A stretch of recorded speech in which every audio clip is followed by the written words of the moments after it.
Chapter 8:16. Xianxia Academy was a beautiful place, but many people did not know that the academy that had lasted for thousands of years was actually a private school. The rulers who had controlled the Xianxia Academy for generations, whether they were wise or foolish rulers, had never tried to interfere with the Xianxia Academy. Perhaps they had made some small moves, but in the end they were all unsuccessful. Xianxia Academy had always been outside of the imperial court. It was known as the academy that as long as there was a floor, a book and a person, there would be an endless stream of literature in the Central Plains. Even the Liang dynasty, the only one who had unified the Central Plains after the Great Qin dynasty, treated the Xianxia Academy with respect. Although it was just a formality, it did not hinder the support of the Imperial College and the Yao family school behind the scenes to compete with the Xianxia Academy, hoping to create a tripartite scholarly landscape. However, on the surface they still gave the Xianxia Academy a lot of special favors. For example, the Prince Zhao Kai, who had unfortunately died suddenly, had once been an apprentice in the academy. The Grand Chancellor of the academy was also half an imperial preceptor. Now, even if the imperial court had opened the imperial examination to select scholars, and the imperial college had diverted many scholars away from the Xianxia Academy still deserved to be the leader of the literary world. In the past 2 years, there was a new female chancellor in the academy who lectured on music. The students all liked to respectfully address her as Mr. Fish and flocked to her like a flock of ducks. There were as many as a few hundred chancellors in the academy, but half of them were working behind closed doors and delving into private studies. Only about 160 of them were worthy of the title Mr. Jishang, opening up a forum to give lectures, each specialized in a particular field.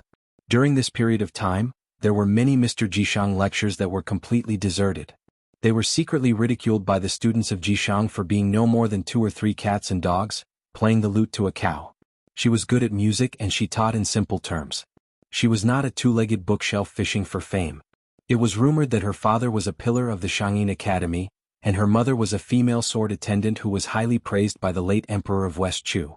After the destruction of West Chu, it was reasonable for a woman with a desolate background to seek shelter in the academy. In addition, she was so beautiful and talented. Naturally, people admired her knowledge, adored her appearance, and pitied her family background. In the past 2 years, many students had been thinking about her day and night and were intoxicated with her. A gentle and graceful snowfall came unexpectedly. The snowflakes were not big and they were timid and gentle. Compared to the majestic snow in early winter, it was much more pleasant. Today, Teacher Yu said that she wanted to admire the snow, so classes were suspended for the day. This greatly disappointed the students who had come because of her reputation. The academy was built along the mountain, and there were 3 independent lakes that were not connected to each other. The Lotus Lake adjacent to Teacher Su Weisheng's small building had always been a forbidden area. After the building was empty, no one cared about it. Many small boats were tied to the shore of the fearless lake for the scholars to paddle across the lake. On the small boats, there was a stove for cooking wine and admiring the snow. It was a delightful thing, but with so many small boats, it was like the end of a chessboard. There were many chess pieces densely packed, and the beautiful thing was not as wonderful as expected. The other small and exquisite Buddha's Palm Lake was cold and cheerless. This was because the lake was privately owned. Even the rich students had the money to buy a pig's head, but they did not have the ability to enter the temple to burn incense. They could only look at the lake from afar and sigh.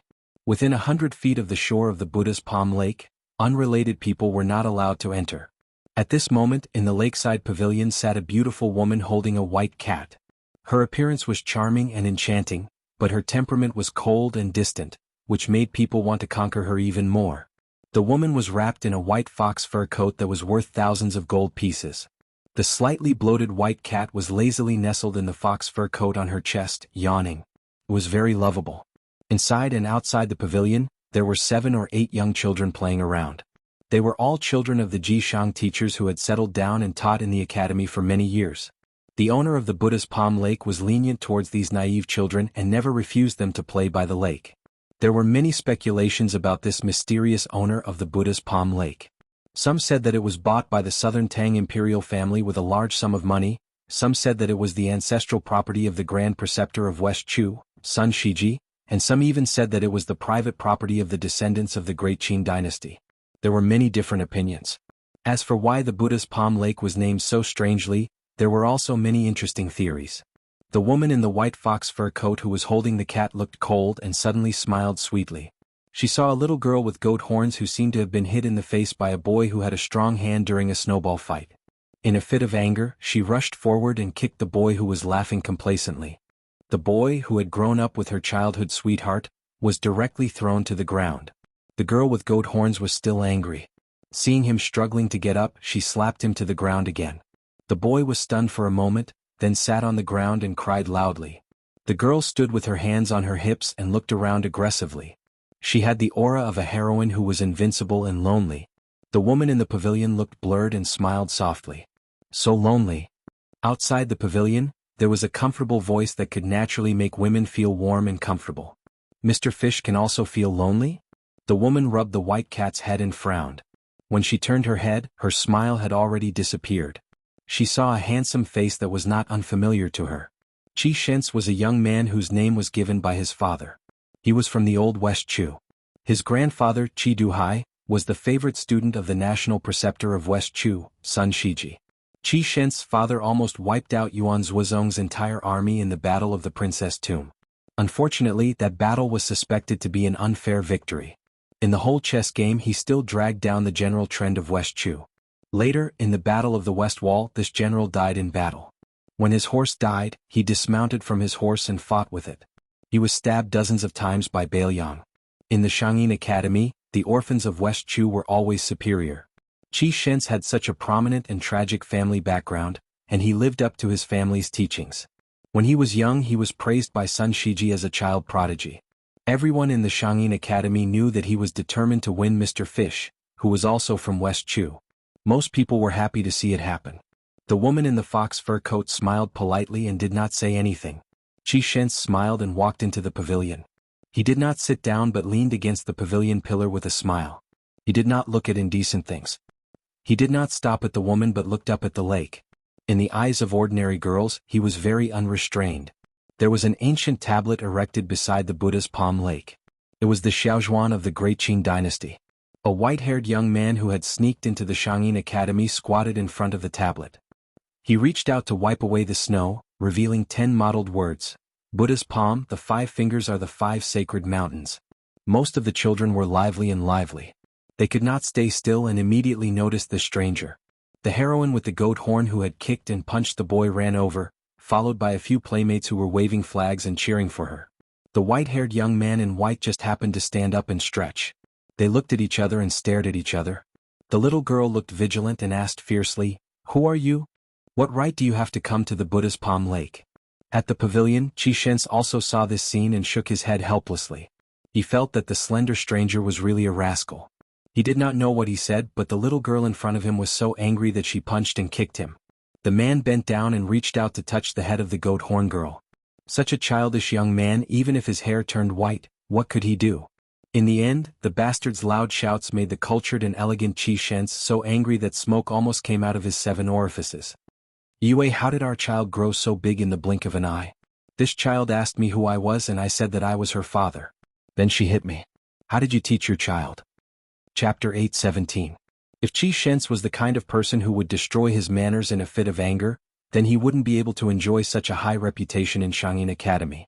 The descendants of the Qi family were generals in West Chu, charging into enemy lines without fear of death. As civil officials, they were able to do as they pleased, and in the blink of an eye, they had become good-natured gentlemen. This was probably the secret of how the Qi family was able to prosper in West Chu. Xianxia's face was like jade, and there was a long sword hanging at his waist. It was normal for scholars to carry swords in the academy. There were even some comical students who carried large axes even though they clearly didn't have the strength to truss up a chicken. Xianxia Academy had always been lax about this. As long as they didn't use weapons to hurt people, they wouldn't stop them even if they carried all kinds of weapons in one go. But generally speaking, Jixia scholars still carried swords. Xianxia watched as the man slowly walked over. Along the way, the goat horn girl held a grudge and kept throwing snowballs at him. This guy wasn't angry at all and allowed the snowballs to shatter on his body.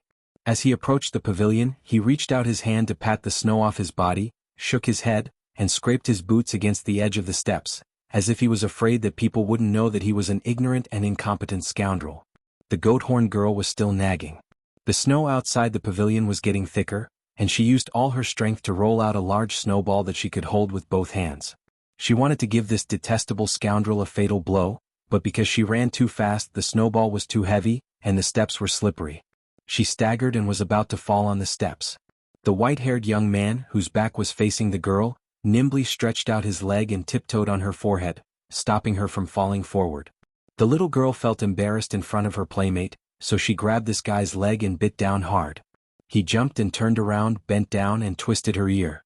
The two of them were in a deadlock, competing in endurance. The two of them were using their eyes to bargain whether he should let go first or she should let go first. After all, the goat-horn girl was a little girl who couldn't bear pain. Her eyes were filled with tears and she surrendered first.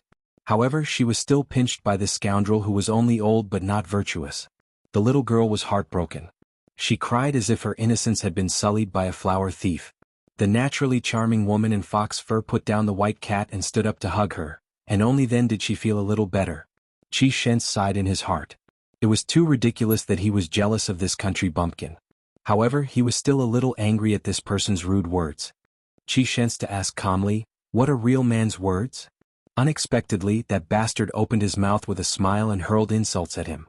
"I can beat up 500 elegant gentlemen like you with one hand. Don't you think I'm a man?" Although the goat-horned lass in Yuyo's arms treated this guy as her greatest enemy today, she didn't have a good impression of Xianxia, who looked like a dog. Shuang was the father and mother of Sir Ji Shang, so she often criticized him in private. She couldn't stand him blindly worshipping the ancients and pretending to be noble and virtuous. Under this influence, the little girl thought of Xianxia as a sissy. When she heard that the stranger made Xianxia suffer, she immediately laughed out loud and secretly gave him a thumbs up. It went without saying that they were enemies, but if you really dared to teach this Chi-guy a lesson, this heroine would definitely clap her hands and cheer for you. Xianxia smiled freely. When an ordinary man gets angry, it'll only cause blood to splatter on the spot. This kind of quick revenge is of no help to the affairs of the country or the world. That person still used the vulgar words of a scoundrel. We're the only two men in the pavilion. This old man can break your 3 legs with one slap. How can you talk about strategizing thousands of li away? The goat-horned lass looked up and asked softly, "Big sister I've heard of a 3-legged toad. How come there's a 3-legged man?" Yue rubbed her little head and shook her head without saying anything. Xianxia's fingers secretly stroked the hilt of his sword. He smiled warmly and said, "This young master can really beat 500 Xianxias with one hand?" That person's expression turned serious. He asked in a low voice, "You're Xianxia?" Xianxia, who didn't look at Yue, smirked. He finally showed the innate arrogance of a prince of a wealthy clan. In front of outsiders, he had to maintain the demeanor of a gentleman taught by a saint. In front of this idiot he might continue to provoke him if he only showed respect and humility. Xianxia had always been good at finding the right remedy for a problem. He knew that this kind of half-baked scion with shaky foundations would be arrogant just because they had a little money and power. They only knew how to bully the weak and fear the strong. They wouldn't remember if they didn't suffer the pain. Xianxia was able to be like a fish in water in Xiangyin Academy and become friends with many Ji Shang teachers despite the difference in age. Other than his own talent and knowledge, the Qi family was still thriving even after the collapse of West Chu. The foundation of aristocratic clans was that they wouldn't fall in the face of the wind. Regardless of the rise and fall of the dynasty, they would still do their own research. The emperors and kings would still have to treat the wise with respect. Most of the top 10 wealthy clans of the spring and autumn period had withered because they were too tall and attracted too much wind. Su Xiao, that crippled butcher, was too ruthless. The Qi family, which was just a step or two away from becoming a top wealthy clan, had a much more unique advantage. They couldn't become a bird out of the forest, but they also wouldn't be ignored by the new dynasty. Xianxia knew his own limitations. You can ignore me and say that I'm pretentious because I'm jealous, but you can't ignore the Qi family behind me. He didn't expect that the guy would immediately break his facade as soon as he spoke seriously. "You're called Xianxia? This is the first time I've heard of you. The name is pretty good, but you're not." The goat-horned girl originally thought that it was another person who wanted to curry favor with the rich and powerful. She was very disappointed, but when she heard this she couldn't help but hold her stomach and laugh. She wanted to see the world in chaos. Her petite body rolled around happily in Yuyo's arms. Chapter 8:18. Even a clay bodhisattva would have some temper. Xianxia had been humiliated time and time again in front of the woman he liked. The scholar cooked and swept the floor in a refined manner. He flicked the sword with his finger and sneered, "It doesn't matter if you've heard of Xianxia or not. The sword at his waist is called exquisite, and it comes from the Dongyue sword pool. For the first time, the man stopped being cynical and laughed softly. I've heard of Li Chuangang's wooden bull, Huang Lu of Huangjintu, Su of Gojozian of the Wu family's sword tomb, and Lu Baijia's Bashio. Exquisite? I've seen and touched a lot of women with exquisite figures. Qi Shens was so angry that he laughed. He didn't want to argue with him and directly used exquisite to teach this arrogant guy a lesson. At this moment, the woman in fox fur who was called Mr. Yu by the scholar sighed and said, "Stop fooling around." When Qi Shens was confused, Yu Wei, who had always been indifferent to him, said softly, "Master Qi, I advise you not to use your sword. Otherwise you'll embarrass yourself." This time, it was the condescending Qi Shens' turn to be on guard. With his family background, observing people was just a beginner's skill. He had already practiced it to the point of perfection. Although Mr. Yu knew that Qi Shens' swordsmanship was undoubtedly the best among the younger generation of Xianxia Academy, she still used the words, "embarrass yourself." It was like a hammer hitting a bell, making Qi Shens dizzy. Most of his competitive spirit dissipated. The most important thing now was to find a way out of the pavilion. A way out of the world was 100 times harder to find than a real pavilion. Fortunately, the white-haired young man smiled and said, "You and your sword are not good, but you have good taste. However, I advise you to stay away from Yu Wei in the future. I won't argue with the Qi family." After saying this person brushed past them. With 2 fingers, he picked up the Wu Meinyang that was even more famous than the Linglong sword in Xianxia Academy and mischievously threw it out of the pavilion. The white cat rolled on the white snow. This scene stunned everyone who saw it. However, Yu Wei, who was extremely fond of her beloved white cat, only glared resentfully and did not reprimand him. Qi Shens had no choice but to find a way out for himself. He said indifferently, "Since young master doesn't even care about the Qi family, then I'll wait and see." The goat-horn girl stared blankly at this unruly lecher. Then she sat down beside Sister Fish and smiled at her. "This heroine with fierce fists and peerless legs, please allow me to speak with your sister. Is that all right?" The little girl tilted her head and thought for a moment. Then she left Yu Wei's warm embrace and waved her small hand vigorously. Like a general commanding his troops, she skipped away from the pavilion. Permission granted. After leaving the pavilion, a bunch of small heads huddled together and whispered. Even the child who was kicked by the little heroine did not hold a grudge. He ran over and squatted together. Seeing that she was angry, he pretended to be stupid and laughed. The goat-horn girl snorted coldly with a fierce look. She turned her head and the corner of her mouth curled up into a slight smile. A little girl who saw Qi Shens as someone who would marry no one else but him when she grew up timidly spoke up for him. "Who is that guy? How can he be so rude? Young Master Qi must be unwilling to lower himself to his level. Otherwise, with young Master Qi's swordsmanship, he would have fallen into the Buddha's palm lake in one strike." The goat-horned girl rolled her eyes and lectured her. "Didn't you hear Sister Fish say that Qi Shens was asking for humiliation? You little love-struck fool, I told you that Qi Shens was an embroidered pillow. Why do you like him? His poems are just playthings promoted by his scoundrel friends. Even Master Su by the Lotus Lake commented that they were worthless." The little girl was angry, but she did not dare to refute. The goat-horned girl, who seemed to be very experienced in the ways of the world, clicked her tongue and said, "Although that white-haired man has a great enmity with me and will be beaten up by me sooner or later, I'm still very convinced right now. He said that he wouldn't be calculative with the Qi family, but not with Qi Shens. Listen how manly." A silly little chubby boy was puzzled. "Aren't they all the same? Your father is too knowledgeable. How did he give birth to such a greedy goose like you who only knows how to steal food all day long?" The old and experienced goat-horned girl punched him. The little chubby boy sat down in the snow. His eyes were moist. He wanted to cry but did not dare to. After a long while, the little chubby boy said in a sobbing voice, "I also wrote a poem this year.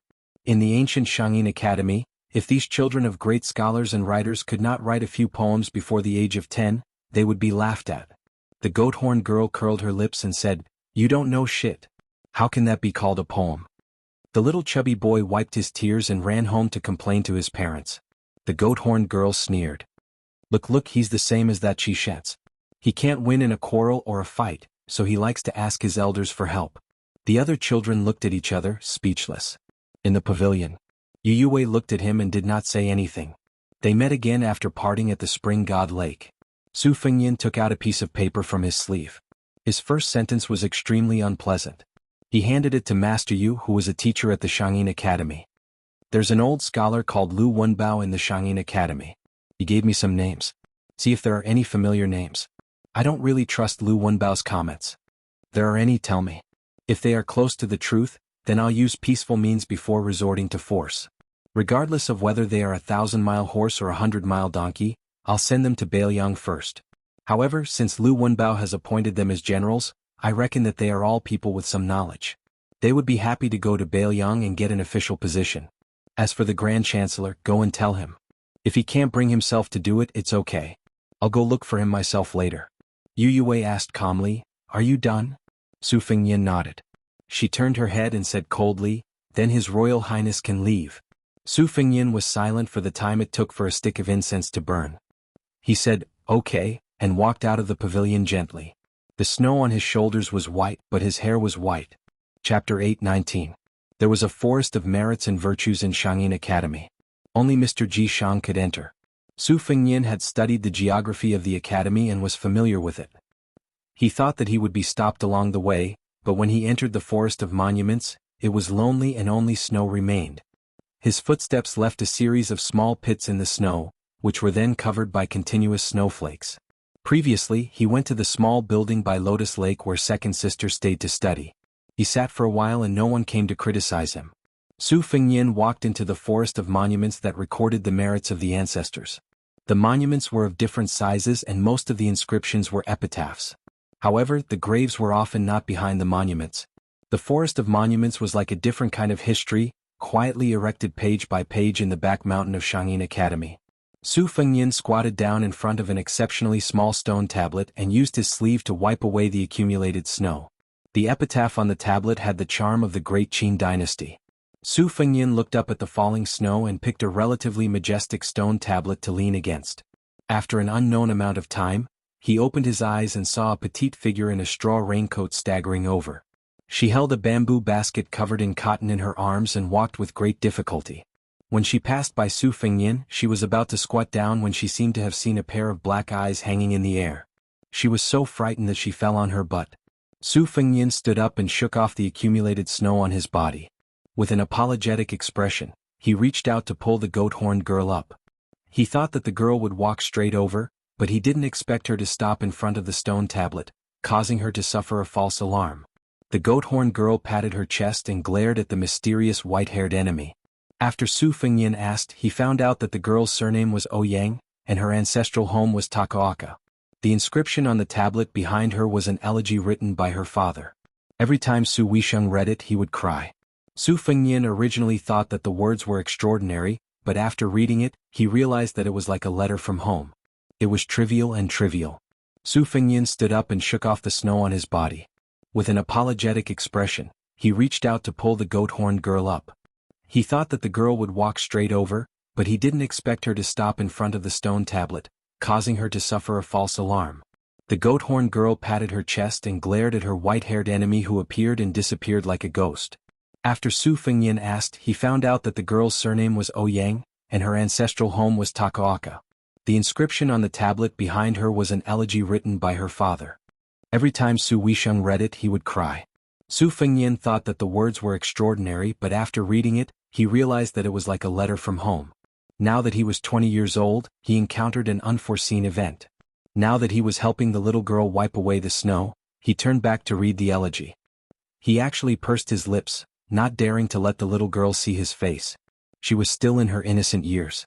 When her ancestors passed away, she was not yet born, so naturally she did not feel too much pain.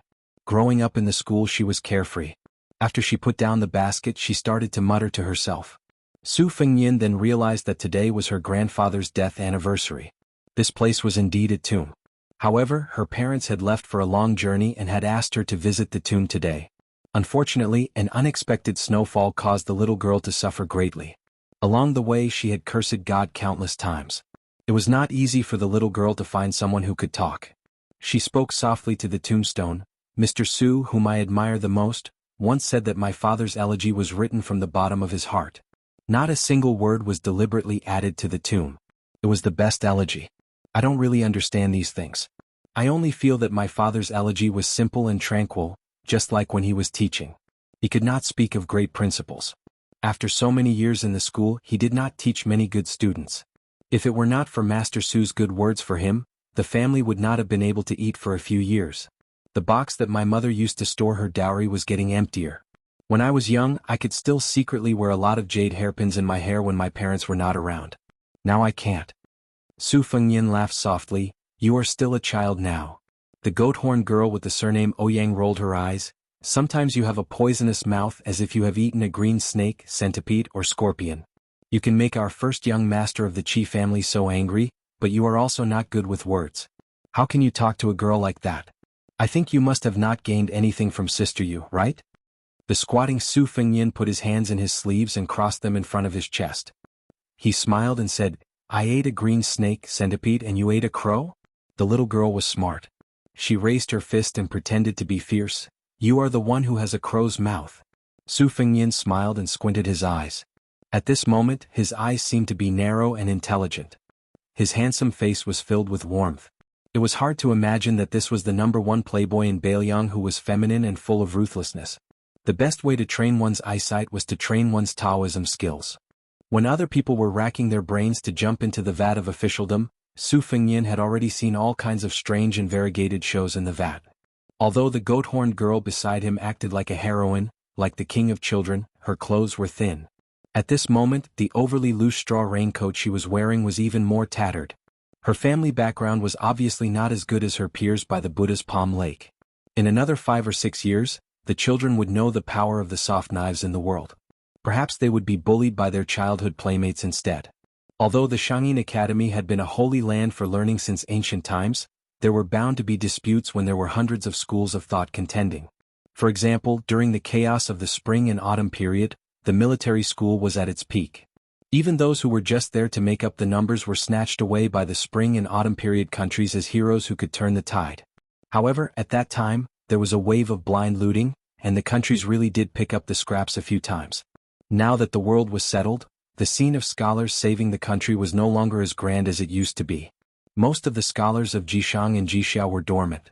It was inevitable that they would be entangled in daily necessities and seek personal gain. Lu Wenbao had recommended more than 10 people, but they were weak. Most of them were like this. They were depressed and did not achieve their goals. The goat-horned girl lifted the basket and asked, Are you coming with me? Su Fengyan shook his head.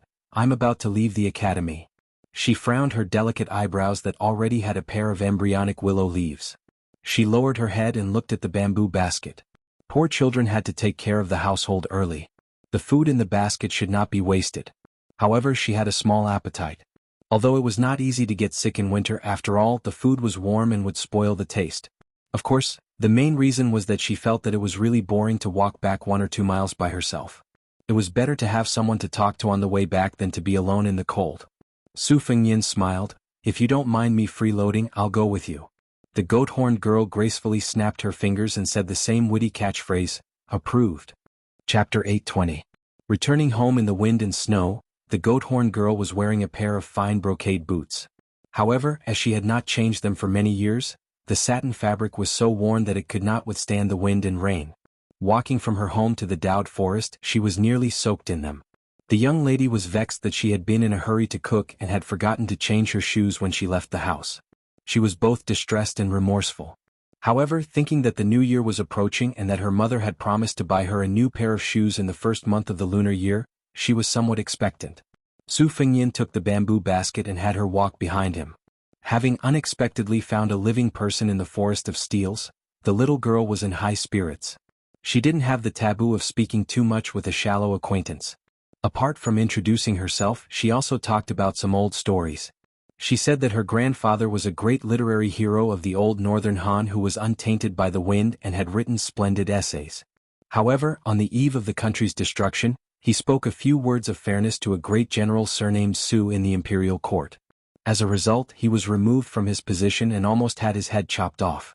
When he arrived at the education palace, he lectured on the righteousness and benefit of the state and was also ostracized. The young lady was not afraid of exposing her shortcomings. Su Fengyan followed her to the small courtyard that she shared with several scholars of the Jishang dynasty. Most of the other chancellors of the academy also had a festive atmosphere in their windows. Only her house had a rack of grapes in front of it. After entering winter there was no greenery, only vines, making it appear even more dismal. The young lady, on the other hand, was content and cheerful. Perhaps she had taken after her parents' temperament. As she walked past the rack of grapes, she raised her head and said with a smile, "You came at the wrong time. Summer is the best. Pick 2 or 3 bunches and place them in the Buddha's palm lake for 2 hours. They are so delicious that even the immortal peaches in heaven cannot compare to them. It's just that they attract mosquitoes at night." The goat-horned girl changed into a pair of boots and set up a stove. Placing the soaked boots beside the stove, she then went to uncover the pot to warm the food, allowing Su Fengyin to do as he pleased. He picked up a small stool and sat by the door. Out of the corner of his eye, he could see the corner of the young lady's boudoir. It was a small table and cabinet, simple and clean. The sky gradually darkened, but the reflection of the snow made it brighter than usual. The doors of the other houses in the courtyard were tightly shut to block out the wind and snow. Just as Su Fengyin was sizing her up, the door across from him opened with a squeak. The young child who had been thrown to the ground by the goat-horned girl earlier ran out. His lips were red and his teeth white. When he grew up, he would most likely be an elegant and charming scholar. But when the child saw the stranger who had angered Master Qi in the pavilion, he was a little timid. He stood at the door, not knowing whether to advance or retreat. A middle-aged man who was reading softly with an ancient scroll in his hand somehow came to the door. He followed his son's line of sight and saw Su Fengyin sitting on the stool. He thought for a moment, held the book with one hand behind his back, and stepped over the threshold. He approached the door of the Ouyang family and smiled. "Little wooden fish, do you have a guest?" The elegant man spoke politely and nodded at Su Fengyin with a smile. Su Fengyin also stood up and greeted politely, "Greetings to Mr. Ji Shang." This way of saying things was normal, but the advantage was that there would be no mistakes. Everyone in the court laughed that those who swept the floor and did odd jobs in the academy could be respectfully addressed as Mr. Outside. The goat-horned girl nicknamed Little Wooden Fish poked her head out of the kitchen and smiled, "Hello, Uncle Qin." After exchanging some pleasantries, Mr. Qin turned around and left. When he closed the door, the sound was slightly louder. Only then did the goat-horned girl snort. This fellow can be considered as Qi Shen's personal helper. Every now and then he would exchange poems. He has some knowledge, but he doesn't have any strength of character. These years he has earned quite a bit of money. Every now and then he would come to my house and say that he wants to move away. He says that it's better to be close to a neighbor, but every time he talks he would say that he lives in a private residence not far from Grand Chancellor Wang. He's just showing off his family's wealth to my parents. Su Fengyin took the bowl of rice and chewed slowly. He raised his head and smiled at his little daughter who was eating while standing. "You have to see others doing well." The little girl rolled her eyes. "You're the only one with a lot of principles." Su Fengyin suddenly changed the topic and said with a naughty smile, "But when it comes to poems, other than giving them to friends, the people who do most of it are scholars and famous prostitutes in brothels. I don't know who is the prostitute between you, Uncle Qin, and first young master of Qi." The goat-horned girl blushed when she heard that, but her eyes were filled with heartfelt joy. She smiled and said, "You're so mean." After eating, the little girl patted her round tummy and burped in an unladylike manner. Su Fengyin took the bowl and chopsticks and was about to go to the kitchen when the goat-horned girl had a shocked expression as though she had seen an immortal or a ghost. Su Fengyin, who was holding the bowl and chopsticks with both hands, said with a smile, "Only a gentleman stays away from the kitchen. Do you think I look like one?" The little girl said with a pained expression, "Sister, you has really met the wrong person to meet you." Su Fengyin smiled and said, "Yes." After slowly washing the bowl and chopsticks, Su Fengyin used his sleeve as a rag to dry his hands. The little girl sat by the stove and held her cheeks in a daze. Su Fengyin was still sitting on the small stool. The little girl glanced at the dense snow outside the door and sighed helplessly, "If it wasn't snowing, I would be able to count the stars at night. I can count to more than 1,000, isn't that amazing?" Su Fengyin smiled and nodded, "Amazing." The goat-horned girl curled her lips and said, "You're not sincere." Su Fengyin followed her and looked outside the door in silence. After a long time he said softly, "When I was young, I heard the adults say that the starry sky at night is a big lantern full of fireflies." The little girl laughed and said, "When I see fireflies in summer, I kill them one by one." Su Fengyin glanced at the goat-horned girl who was laughing evilly, "Whoever marries you in the future will be unlucky." The little girl held her cheeks and said sadly, "That's right." At dusk, a thin old man slowly walked into the courtyard. He was wearing a green robe and hemp shoes, and there was a suet jade pendant hanging from his waist. There were thousands of people in the school. The goat-horned girl believed that she had a photographic memory, but she still didn't recognize this old man. Su Fengnian, however, knew him. He was a terrible chess player who thought that he was the top national chess player. Back then, at the top of Mao Qingliang, he was evenly matched with Su Xiao. He was good at reversing his moves, and Su Fengnian had a headache watching the game. However, this old man was his second sister's master, and he deserved to be called the #1 person in the world who was good at chess. Under the side eye of the goat-horned girl, the old man casually sat down and asked shamelessly, "Little girl, do you still have food?" Although the little girl was shrewish, her upbringing was very good and strict. She stood up and smiled, "Sir, my family has food." Su Fengnian reached out and secretly took the jade pendant from the waist of the old man who had almost become the Grand Chancellor of the Xianxia Academy. He handed it to the little girl and said, "These are worthless scraps of white jade. Just take it as the payment for our meal." The old man's expression was normal. He nodded with a smile and didn't give the little girl a chance to refuse. "If you don't accept it, I won't eat it." The little girl shook her head hard and said seriously, "Can we not be so tacky?" Su Fengnian and Chancellor Wang looked at each other and smiled. Su Fengnian didn't return the jade pendant to the Chancellor. The latter waited for the little girl to go to the kitchen to cook and asked calmly, "I have 600 people. Do you dare to eat Bailiang?" Su Fengnian thought for a while, "There are only people who starve to death. I've never heard of people who eat to death." The old man shook his head and said in a low voice, "Not necessarily." Su Fengnian smiled and said, "It's hard to say if half of these people can reach Bailiang in the end. They won't eat to death in Bailiang." The old man nodded and said, "That's true." Chapter 821. The goat-horned girl was very considerate and didn't care that the two guests had stolen the limelight. Seeing that they looked like they were going to talk in the middle of the night, she lit up 2 thick red candles in the hall and went to her boudoir to flip through her books. The door was half closed and there was a small gap. She was willing to light up the lamp, so she secretly squatted by the door and read with the help of the faint light. The number of chancellors and teachers in Xianxia Academy were as many as the hairs on a cow, but there were only a few who could be evaluated as a master. Back then, Chancellor Wang won the debate between name and reality, lost the battle between heaven and man, and lost to the current Grand Chancellor of the Academy. In terms of weight, he was still ranked in the top 3 in the Academy.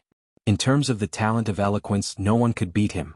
At this moment, Chancellor Wang bent over and stretched out his hand to warm himself by the fire on the stove. The light shone on his weathered face and he occasionally picked up a peanut from the bowl and threw it into his mouth. Su Fengnian sat on a small stool and carried the girl's favorite pair of brocade boots.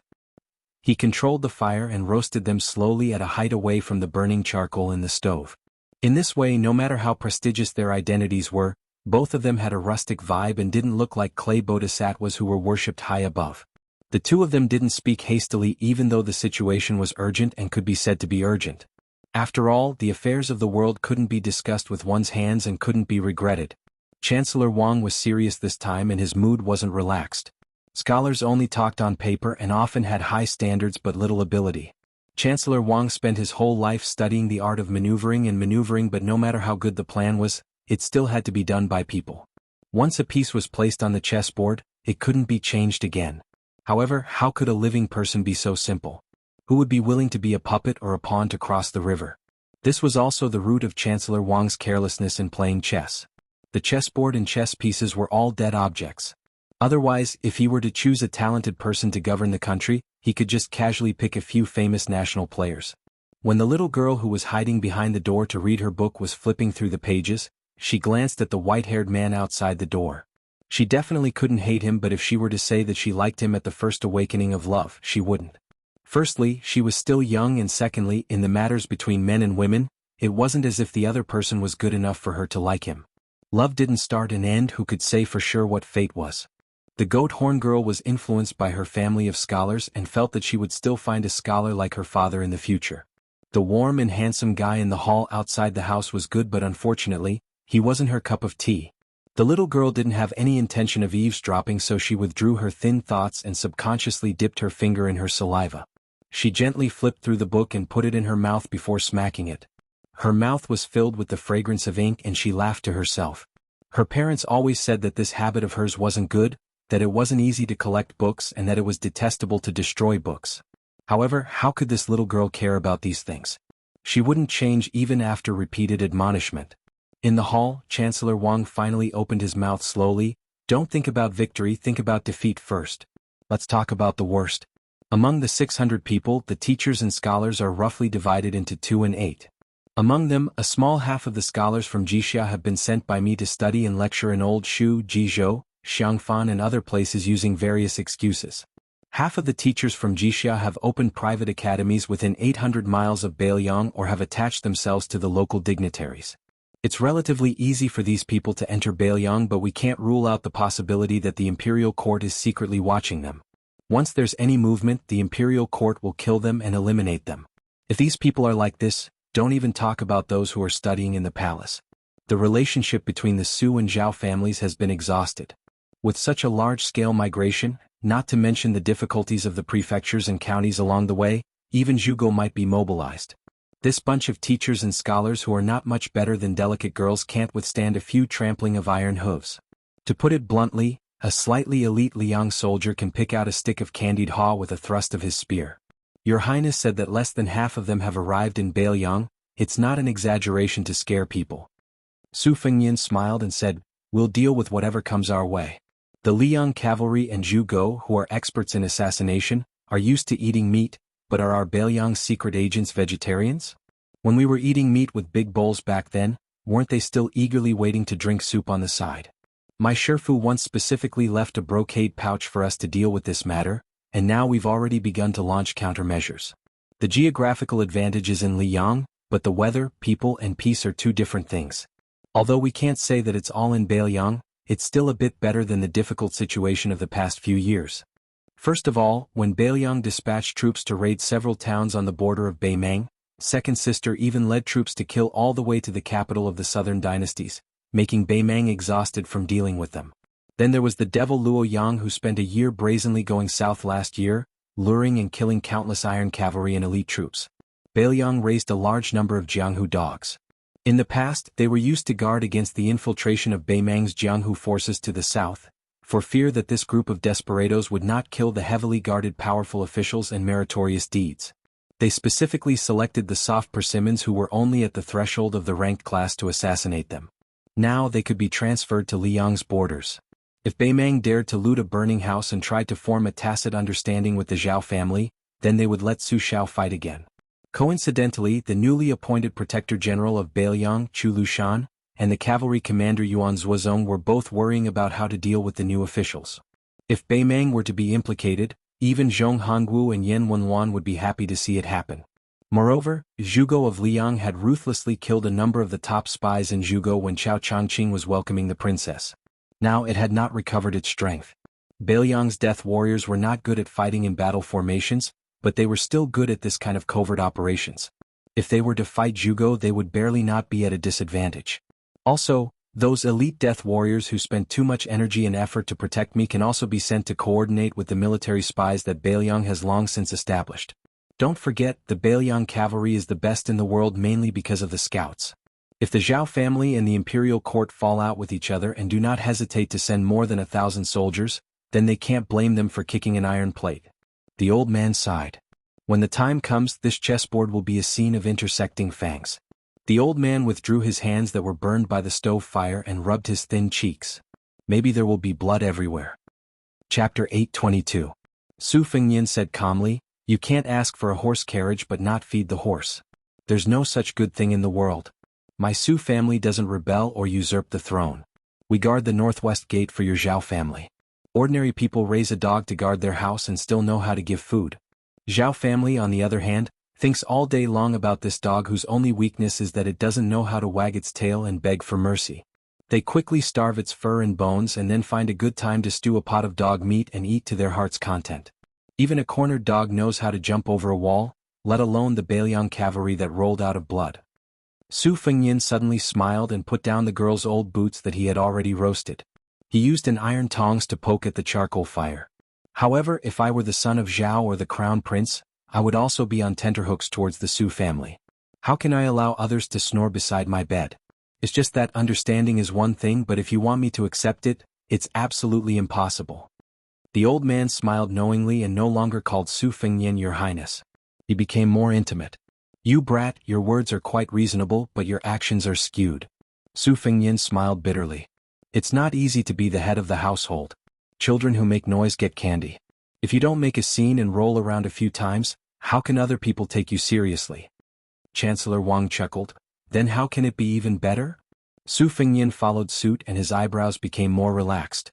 He laughed heartily. Speaking of this makes me feel better. Unexpectedly, the old man shook his head. I have to pour cold water on you first. Let's assume that more than half of the 600 people will make it to Bailiang alive. Have you ever thought about what will happen when there are too many monks and too little porridge?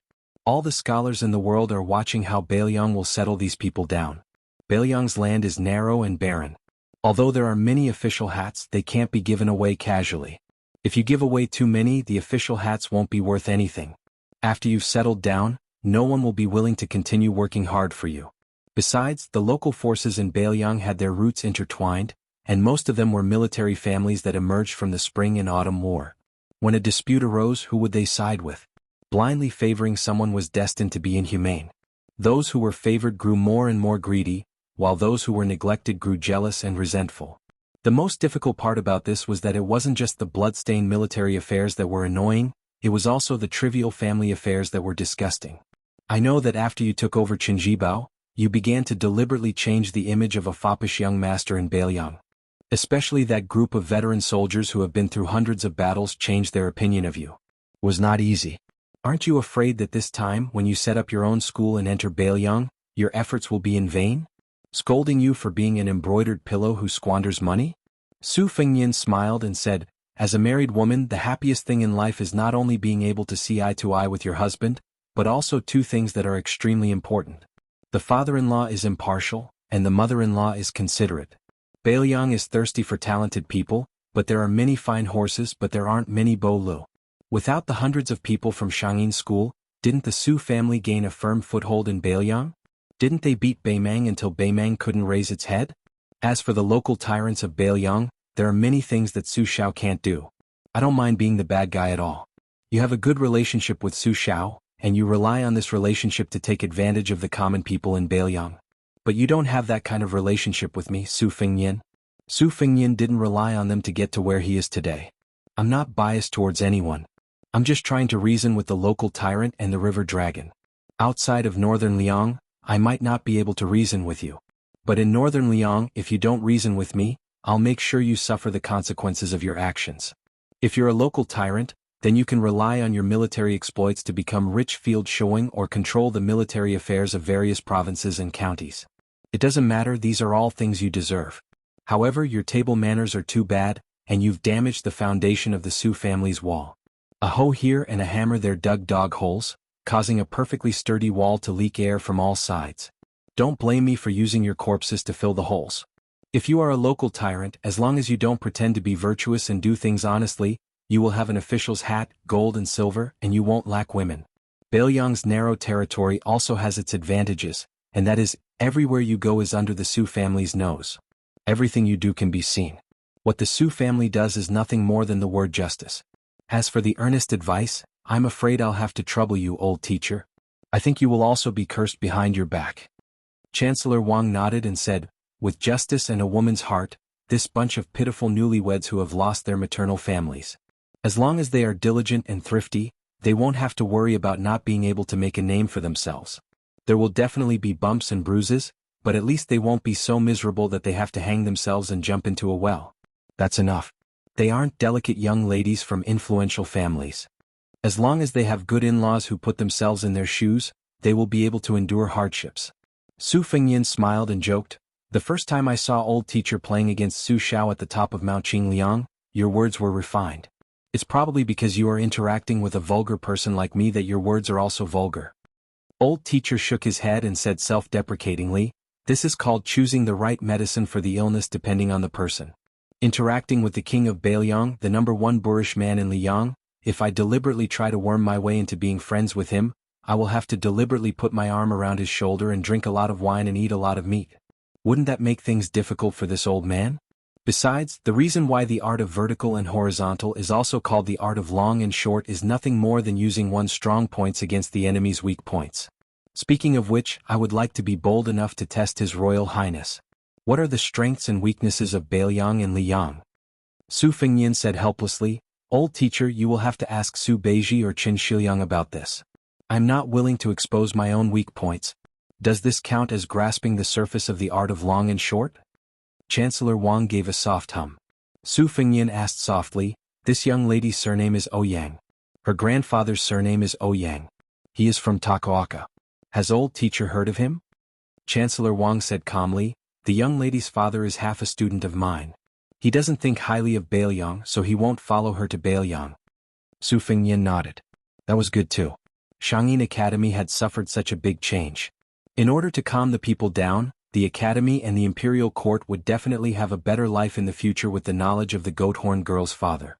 Su Fengnian stood up. Then let's go? Chancellor Wang stood up and smiled. Aren't you going to say goodbye? Su Fengnian smiled. That girl hates tacky people. The two of them walked out of the house quietly. After Su Fengnian closed the door, he hung the jade pendant that he had stolen on the way on the grape rack. On the second day the wind and snow stopped. A huge snowman that was as tall as a few people stood beside the Buddha's Palm Lake in Xianxia Academy. The goat-horned girl ran all the way to Yu You's courtyard and screamed excitedly, Sister Yu, there is a huge snowman beside the lake. It looks like you. Chapter 823. A group of strange travelers appeared on the road. 8 of them were carrying a palanquin that was neither a bed nor a couch. It was similar to the palanquin used by the royal family of the old southern Tang Empire. A wide gauze canopy was added to the top of the palanquin. Vaguely, one could see the graceful figure of a woman behind the palanquin. She was an extremely seductive beauty. In front of the palanquin was a beautiful ceremonial official dressed in green. She was holding an ivory palanquin. Tied around her waist was a bag of golden silk fish made in the old southern Tang Empire. She seemed to be walking slowly, but in fact she was gliding rather quickly. The 8 servants were unusually burly and walked as if they were flying. Even in the winter they were bare-chested. Compared with the young and delicate ceremonial official, they were even more eye-catching. Beside the palanquin was a middle-aged machete man with a black veil on his head. His beard was so long that it was almost impossible for him to be so arrogant. On the official road, most of the people who dared to be so ostentatious were high-ranking officials and dignitaries. If they were Wulin people, then they would be extraordinary. Today's Jianghu was divided by the so-called heroes. Compared to the martial artists of the spring and autumn period, they could not be mentioned in the same breath. Even the top sect of Jianghu, Dragon Tiger Mountain, which had the same surname as the emperor, was in the wilderness and Prime Minister Xianxia was in the court. The north and south were in harmony with each other, but they did not dare to be arrogant. This group of people was so maverick that they attracted a lot of attention on the road. Among them was a pair of young palanquins who had just met each other. They rode their horses separately. The older palanquin was riding an inferior horse. He reined in the horse to make way for them. With an envious face, he whispered to his companion, Look, they must be like us. They are going to participate in the martial arts assembly at the Quick Snow Mountain Villa. If I'm not wrong, they should be the second to none Dragon Palace in the old southern Tang Empire. Only they dare to show such an overstepping and violating etiquette. They have no choice. The palace master of the Dragon Palace is the wet nurse of the youngest son of the king of Yanqi. With the support of such a powerful vassal king in the dynasty, even the Jidushi who held the Tiger Tally in the southern Tang Empire would not say anything. I heard that this generation of the Dragon Palace has a talented woman. Hey, if she takes a fancy to me, my life will be worth it. Not to mention her, any of the fairies in the Dragon Palace would do. Huang Liang's companion was a young, white-haired nobody. Huang Liang was poor and he was not a generous man. He did not manage to earn any money this year, so he was living a poor life. Earlier he met this young man drinking alone in a small town. He shamelessly asked Huang Liang to bring him along, and when he heard that a martial arts assembly was going to be held at Snowfast Mountain Villa, he asked Huang Liang to bring him along. Huang Liang did not have to worry about food and drink along the way, and was lucky enough to stay in a first-class room in a few luxurious inns. Therefore he began to see Su Qi in a new light. To be precise, he was impressed by Su Qi's wealth, and in his heart, he still regarded this generous man as a fool. Huang Liang was happy to consider himself an experienced Jianghu veteran, and showed him some of the Jianghu stories he had heard. At this time, when he saw Su Qi's confused face after hearing about the Dragon Palace and the King of Yen, it confirmed his view of this kid as a newborn calf.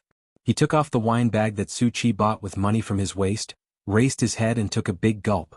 Then he wiped it with his sleeve and said with a smile, If you haven't heard about the Dragon Palace, then I'll have to explain it to you.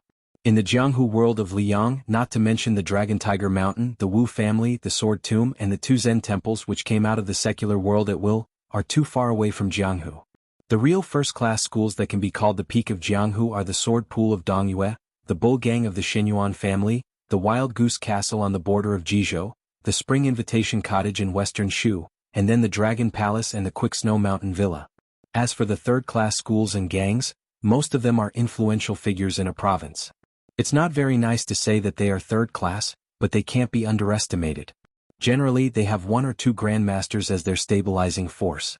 There's no need to talk about the fourth class and the bottom class sections. I was once valued by a big shot in the Pure Heart Pavilion, which was one of the best in the county. He saw that I had a good foundation and was expected to be a direct disciple. Unfortunately, I was snatched away by a government official who wanted to practice martial arts. That bastard is not serious about practicing martial arts. He's just a dog in the latrine pit. Apart from hurting a few senior and junior sisters, he doesn't show up in the sect more than a few times a year. Chapter 824. As expected, the young chick beside him, who had just entered Jianghu and did not know the dangers of Jianghu, looked indignant, as if he wanted to fight for justice for Huang Liang. This made Huang Liang, who was wearing a heavy expression, laugh inwardly. It was true, and Pure Heart Pavilion was a famous sect in Jianghu, but that person was not Huang Liang. He had heard from the gossip of the people in the city that the young man who was swapped had a miserable end. He had only said a few angry words, but his hands and feet were broken by a group of retainers on the same day. It was also in this harsh winter that he was thrown to the roadside like a dead dog. Su Qi or Su Fengyin looked up and saw the 8-barreled palanquin flying away like a swan treading on the snow. After leaving Xianxia Academy, Su Fengyin did not go with Chancellor Wang. However, with Yuan Zuozong in the light and Chu Lushan in the dark, there should not be any mistakes. If there was no accident, this was probably the last time he had the mood to wander around Jianghu. Su Fengyin wanted to return to Beiliang alone, so he did not even bring Wu, the man of sacrifice, with him, which made him very sad when he parted. According to Huang Liang, Jianghu was finally annoyed and no longer lifeless. The reason was that the Dongyue Sword Pool, which had a high status among the first-class sects, took the lead and the Spring Invitation Cottage of Western Shu agreed. They asked the Quick Snow Mountain Villa to be the host, intending to choose a person who could convince the masses to sit on the throne of the Wulin alliance that had been vacant for decades. The reappearance of the devil cult, the emergence of their disciples and grand disciples, and Mad Monk's journey to the east, had gradually caused the entire Jianghu to show signs of magnificence. Su Fengyin did not look at the ripples on the water, wondering if the Dongyue Sword Pool and the Spring Invitation Cottage had been instructed by the imperial court to imitate Beiliang and start to reorganize the forces in Jianghu. Dongyue Sword Pool had been the imperial court's dog-beating stick for years, beating anyone who was not convinced. After Chen Zhibao entered Shu, the Spring Invitation Cottage had been flirting with each other openly. Now that Chen Zhibao was the Minister of War and would be crowned king in 2 years, it was reasonable for them to be restless. While Su Fengyin was lost in thought, the ceremonial officer of Dragon Palace who was holding the tablet turned around and walked toward him. Her footsteps were light and agile, leaving no trace on the ground. In the eyes of ordinary Jianghu people, it would be feared. In Jianghu, old monks, old Taoists, and old nuns would not provoke them if they could. Moreover, the beautiful woman in green in front of him was outstanding. Since she dared to enter Jianghu, especially those heroines who fought alone, she must have some strange martial arts skills. The graceful and moving woman held a plain white elephant tablet with both hands and bowed to Su Fengyin. She did not look like a woman from a poor family from an aristocratic family who curtsied. Indeed, it was in line with her ceremonial official attire, as if she was a courtier greeting each other. When she raised her head, the corners of her mouth lifted slightly. She looked at Su Fengyin, who was riding on the horse, and said in a pleasant voice, "My family's miss invites you to the imperial carriage for a chat." Huang Liang opened his mouth in surprise. His heart was filled with jealousy, and his mood immediately became gloomy. When a Jianghu man with no family background married into a prestigious sect and brought home a beautiful woman and countless secret manuals, most of them would not find it shameful. Instead, they would regard it as a wonderful thing. For example, drunken sword Zhao Hongdan married into a rich family and brought home a beautiful woman, like a rootless duckweed planted in a fertile garden. His sword cultivation had improved by leaps and bounds. Without hesitation, Su Fengyin dismounted from the horse and led it away. Huang Liang wanted to rise to the top like he always did when the beautiful ceremonial officer took a step forward and shook her head. This made Huang Liang, who had just dismounted from the horse, want to dig a hole and hide in it. Fortunately, Su Qi, who had stepped on dog poop, did not turn his head, and the beautiful woman did not ridicule him. Instead, she turned and led the way. The palanquin stopped quietly at the side of the road. The beautiful ceremonial officer squatted in front of the palanquin and stretched out her hand. She looked up and signaled Su Fengnian to step on her hand, and she would help him enter the palanquin. Su Fengnian smiled and shook his head. He just handed the reins to her and asked, "The soles of my shoes are a little dirty. Is it okay to dirty your lady's tent?" The beautiful ceremonial officer, who was leading the horse with one hand and holding the tablet with the other, smiled gently and said, "It's okay. After you enter the tent, I'll help you take off your shoes." The bearded man frowned. He held the saber in his hand and stared at Su Fengnian covetously. Su Fengnian faced the gauze tent, cupped his fist and said, "Su Fengnian has disturbed fairy." She then tiptoed and slipped into the gauze curtain. The woman was in her 30s and had a dignified appearance. However, even though she was kneeling on the ground, one could still vaguely see that her legs were long and slender. The side of her round buttocks that were squeezed out from her kneeling posture were even more alluring. Only an old flower expert would know the uniqueness of a woman's figure. Seeing Su Fengnian enter the tent, the woman smiled politely and gracefully. She quietly added a piece of spice into a thick, glazed green porcelain stove beside her. Su Fengnian did not bother the ceremonial officer to take off his shoes. Instead, he took them off himself. The ceremonial officer had already put away the tablet and handed Su Fengnian's horse to the bearded man. She took the strange man's boots with both hands. There was no difference on her pretty face. The incense burner was slightly tipsy, which was originally used for lavender to avoid filth. Su Fengnian took off the hook and let down the gauze curtain. He sat cross-legged with the fairy of the Dragon Palace. She did not speak. Su Fengnian glanced at the incense burner out of the corner of his eye. The incense burner was painted with pictures of swords. Under the fragrance, the porcelain surface flowed like a lake, like a lifelike picture of a swordsman wielding his sword. This incense burner was vaguely a superior swordsmanship manual. Su Fengnian smiled knowingly. Jianghu people said that the Dragon Palace had all kinds of treasures and was as rich as a country. They were once a big parasite of the old southern Tang. The woman, who might have been a married woman, smiled and asked, "Do you also practice swordsmanship?" Su Fengnian nodded and said, "Yes, I have. May I know why fairy asked me to take the carriage?" The woman stared at Su Fengnian and said calmly, "Do you know a prophecy left by the first-generation founder of the Dragon Palace?" Su Fengnian smiled and said, "My knowledge is shallow. I don't know." The woman did not mind and said, "It's hard to paint the skin but not the bones. You may know the face but not the heart. Our Dragon Palace has always been famous for drawing tigers and dragons. We are also good at observing people's bones." Su Fengnian spouted nonsense. "When I was young, the fortune-teller said that I would either become a hero or be hacked to death by a hero in the future. He estimated that my bone structure was not bad. Fairy, how could you tell from so far away? Then Fairy of the Dragon Palace, you really have the ability of an immortal." The woman was obviously otherworldly. She was not used to such vulgar words and did not know how to respond. For a moment, there was only the fragrance and the sound of a needle falling could be heard. Chapter 825. Su Fengnian did not intend to pretend to be deaf and mute all the way to the snow villa. He smiled and said, "I have never heard of the words of the founder of the Dragon Palace, but I have heard that the Dragon Palace has a treasure called the Black Flower Cloud Dragon Pattern Sensor. It symbolizes the eternal stability of the Southern Tang dynasty. Its outer wall is covered with black and purple spots. Once it is put into the sensor and it burns, the mist will rise and the image of 9 dragons coming out of the sea will appear." Upon hearing this, the woman smiled. Her appearance was not eye-catching, but it set off her classical temperament and made her even more outstanding. She said softly, "Young Master Su is indeed the son of an official. Ordinary landowning households would not know of this Southern Tang's treasure." Su Fengnian smiled and asked, "Is the Dragon Palace competing for the position of the Wulin Alliance?" The woman asked, "Young Master, do you think the Dragon Palace is qualified to compete for the Jianghu?" Su Fengnian waved his hand and said self-deprecatingly, "I don't dare to criticize."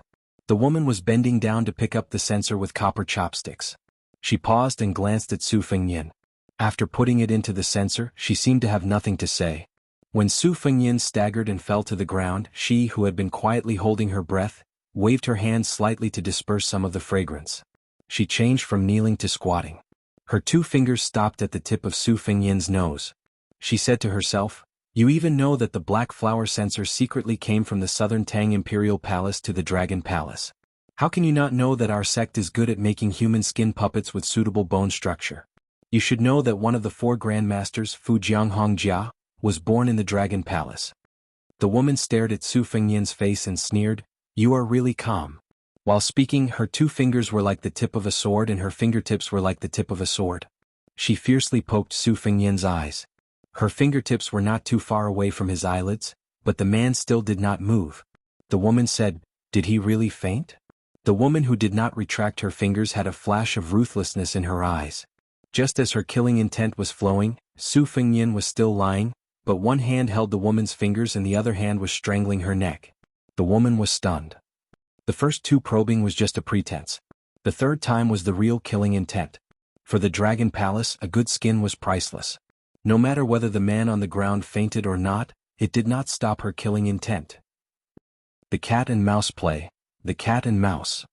Su Fengyin opened his eyes and stared at the fairy of the Dragon Palace with a vicious heart. He chuckled softly and said, "You really want to kill me? I have given you a chance to be the compassionate Guanyin. It is good for us to meet by chance and love each other." The woman was speechless. Her eyes were full of horror. A few small red snakes slowly slithered on the arm of the man with a head full of white frost. Then they suddenly pierced into her arm like a glutton. The gentle woman who was originally covered with the water vapor of the south of the Yangtze River quickly withered. When Su Fengyin let go of her, she had already silently stopped breathing. He supported her leaning body with one hand and gently tapped her temples with the other. He slowly tore off a delicate mask. Under the mask was the face of the blue-green ceremonial official who walked in front of the 8 palanquins. After a long illness, he became a doctor. He had used a lot of masks that were related to witchcraft during his trip to Beimang. He was not a layman when it came to the art of disguise. Su Fengyin threw away the face that was equivalent to the rooting level of Shuxiu. After laying the body flat, he picked up the spatula and skillfully scraped off some incense ashes. When it came to pretending to be cultured, what was he not good at as the son of Bailiang? Su Fengyin turned his head and casually glanced at the ceremonial official, with the southern Tang-style silk fish hanging from his waist. The latter was indifferent to the corpse. His smile did not diminish and his eyes were playful. Su Fengyin asked, "Who is she? Who are you?" The blue-green lady stretched out a finger and stroked her temples. She squinted her eyes and said softly, "She is the current me. My real appearance is uglier than the one you took off. I don't dare to show my face to others." Su Fengyin put back the spatula. The mysterious lady said straightforwardly, "Originally, I thought that the journey to the Quicksnow Mountain Villa was boring and I wanted to make a new puppet to relieve my boredom. Now I feel that it is too wasteful. Why don't you come to the Dragon Palace and be a tripod furnace? Many men in Jianghu dream of it. Although it will dry up and be abandoned in 3 to 5 years, it is still much better than being made into a human skin puppet. Most of the women in the Dragon Palace are as beautiful as flowers and jade. They sing every night and enjoy happiness for several years. Even if you are a pewter spearhead, you can still have fun with 20 or 30 fairies. It is better than living a boring life with 1 or 2 old women." Su Fengyin said helplessly, "Miss, where does your confidence come from?"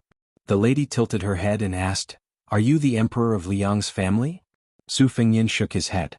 The lady asked again, "Have you reached the 1st grade of Vajra realm, or have you comprehended the mystery of finger mystery?" Su Fengyin still shook his head. The lady asked, "Then are you the son-in-law of Grand Secretary Zhang Julu or Gu Jiantang?" Su Fengyin was amused. He laughed and said, "Are you done asking?" The 8 palanquins sank a few feet in an instant. The 8 strong and burly retainers knelt down almost at the same time. Su Fengyin's left hand grabbed the lady's face like hooks. The lady's face was bleeding. His right hand slowly rotated and several flying swords were nailed into her vital acupoints. If she dared to use qi to resist, she would be nailed to death on the spot. Su Fengyin slightly increased the strength of his 5 fingers. Perhaps the lady's face was covered with blood and she was gasping for breath. Su Fengyin smiled and said, "Do you really think you are invincible just because of the fake Vajra secret skill of the Dragon Palace?" The reason why the Dragon Palace was able to stand tall was because of the snake entangling tortoise, which was derived from the red armor of the Talisman General, and a few shortcut shin finger skills. In the end, it was neither a donkey nor a horse. It was a laughingstock. How many genuine level 1 masters would take these women seriously? If you want to be a master like Wang Xianji, you can't do it with the unorthodox methods of the Dragon Palace. In the past, your palace master tried to give herself to Wang Xianji to take Yang to nourish Yin. As a result, she was slapped into a pulp by old monster Wang before she could take off her clothes. In my opinion, if a lady is too ugly, she shouldn't be in Jianghu. The lady gnashed her teeth and said, "Who are you? Why do you know so much about the secrets of the Dragon Palace?" Su Fengyan loosened his 5 fingers and smiled without saying a word. The lady, who was decisive, shouted outside the gauze tent, "Keep going." The lady, who was waiting for an opportunity to reward the white-haired young man with a mystery of finger skills, spat out a mouthful of blood without warning. It turned out that a flying sword had penetrated her body. The green flying sword circled back to its master's fingers. Su Fengyan sneered, "Still not giving up?" The lady stuck out her tongue to lick away the blood and swallowed it along with her saliva. Her eyes were cold and she said in a charming tone, "What a good sword manipulation art of the Wu family sword tomb." Su Fengyan pointed at his white hair and said with a smile, "Based on this and the turmoil in Great Peace City, you actually guessed my identity but didn't dare to say it? Afraid that I would kill you?" The lady was silent. Su Fengyan asked directly, "This time the Dragon Palace went to the Quick Snow Mountain Villa to join in the fun. Did the king of Yanqi Xiaobing and Nalan Yusi ask you to do anything?" The lady was expressionless. She seemed to have accepted her fate and was waiting for death. The two of them were only a few feet apart. Su Fengyan changed his attitude faster than flipping the pages of a book. He slapped his palm on her forehead. The woman's body was strangely still. Only her head shook for a long time. Blood flowed out of her 7 orifices. The concealed qi that she had gathered with great difficulty suddenly burst out. She covered her mouth. Scarlet blood seeped out from between her fingers and dripped onto the carpet. Su Fengyan slapped the lady's face with his right hand. Her head swayed to the left. She tried to move to the right because she could clearly feel a flying sword with undisguised cold sword energy hovering near her right ear. She did not want to have her head pierced by a sword for no reason. But Su Fengyan hit her when she was down. After the slap, he pressed his hand against her swollen cheek and pushed it towards the tip of the flying sword. This caused the resilient lady's heart to die in that instant. Her life was hanging by a thread. It was not a good feeling to be so close. The lady closed her eyes. The man's palm was warm, but the flying sword near her ear was cold and piercing. The tip of the sword happened to touch her temple. A drop of blood slowly flowed down her pretty cheek. After opening her eyes, she sneered, "Why? Are you worried that the secret skill of the Dragon Palace will die with me once I crush the pearl?" Su Fengyan flicked his finger on her cheek. The flying sword returned to his sleeve. He said casually, "The ladies of the Dragon Palace are like clams. Their cultivation varies. The pearls they cultivate are also different in size. The small pearls are as small as a grain of rice. They follow the flow of qi. The big pearls are as big as the Lingnan dragon eye. They turn into Taoist gang qi and occupy the dantian." The lady spat out a mouthful of blood. Su Fengyan stretched out his palm and easily blocked it. He glanced at the black-purple blood in his palm. It seeped into his skin and disappeared in a flash. He frowned. The lady laughed crazily. Chapter 826. Su Fengyan laughed. "It's not good for some skills to be too famous. Just like the go set by a top national player, its first appearance is usually earth-shattering. Over time there will be a way to break it. South of the southern Tang, the weather is gloomy, the sun is abundant, and the plants and springs all contain evil qi. The human qi is connected to the heaven and earth, so it naturally produces miasma. The Dragon Palace has been rooted in southern Xinjiang for a long time, so they fight poison with poison. They collect grass miasma in March, yellow plum miasma in May, and sweet osmanthus miasma in September. They are neither smoke nor fog, but they are mixed into the bloodline. When you spit it out, it is called dragon saliva, especially the blood essence. Even if you are a top expert, as long as you don't have the physique of a Vajra realm, your body will rot after a drop of it." The woman stopped smiling, raised her sleeve to cover her face, and wiped the blood from the corner of her mouth. She even looked shy and coquettish. She stared at the nobleman who was familiar with many secrets of the Dragon Palace. "If you insist on killing me, I'll destroy both jade and common stone. If we talk nicely, maybe we can both be happy."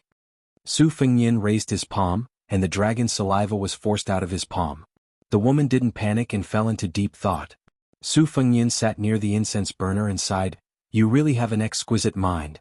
If I were an ordinary person, even if I could suppress the dragon's saliva, which is ranked in the top 5 of the southern border's gu arts, with the incense biscuits in the incense burner that require a guiding medicine, I'm afraid that when I bargain with you, I'll be dead." Also, the bearded man outside the palanquin was just a camouflage. He hasn't reached the first stage and is at most a second stage master. Previously, when the 8 servants were forced to kneel, one of them didn't have to kneel, but he still hesitated and covered it up. It's really tiring to deal with you. Traps were set everywhere and she was suppressed everywhere. No matter how determined the woman was, she finally showed signs of collapsing. She only heard the unfathomable young devil say something, which made her scratch her head in confusion. "Do you want to have a taste of being skinned by a cat back in the days when the Talisman General Red Armor was still alive? My technique is still immature and I'm still trying to figure it out. Why don't you put up with it?" Su Fengyan reached out and brushed the gauze curtain, pulling out a few white threads that were floating between his fingers. Her voice trembled as she said, "I admit defeat." Su Fengyan smiled. His eyes were so sinister that she felt like she was the merciful goddess of mercy. The skin on her face was torn off by Beth. She lowered her head and held her bloody face. She said hoarsely, "Yang Maoyang Zhao Weiping, step back. In the Jianghu, if there was good fortune, there would also be bad fortune. He might obtain a secret manual for no reason, or he might be taken in as a disciple by an otherworldly expert. It was also possible that he would be half-crippled by an eccentric hermit expert without doing any evil deeds, or he would fail miserably in an easy task, and his reputation would be destroyed overnight. This was the allure of Jianghu. You would never know what kind of changes and opportunities you would encounter tomorrow. Generally speaking, the higher one's cultivation level, the smaller the variables. However, as long as one encountered one, it would be more difficult to resolve. Not to mention finding a needle in a haystack, there were only a handful of level 2 Master Realm Masters in each province. They rarely met each other and minded their own business. However, once a death grudge was formed, one side would usually end up in a miserable state.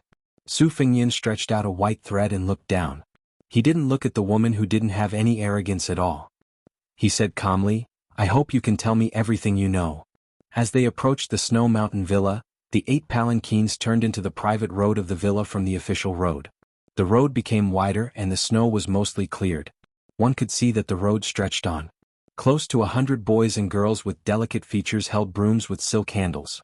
There were also managers of the villa welcoming them at the entrance. Every time a reputable person in Jianghu sent an invitation, there would be loud cheers from the villa. The 8-barreled palanquin and an ox cart entered at the same time. The driver had an arrogant expression on his face.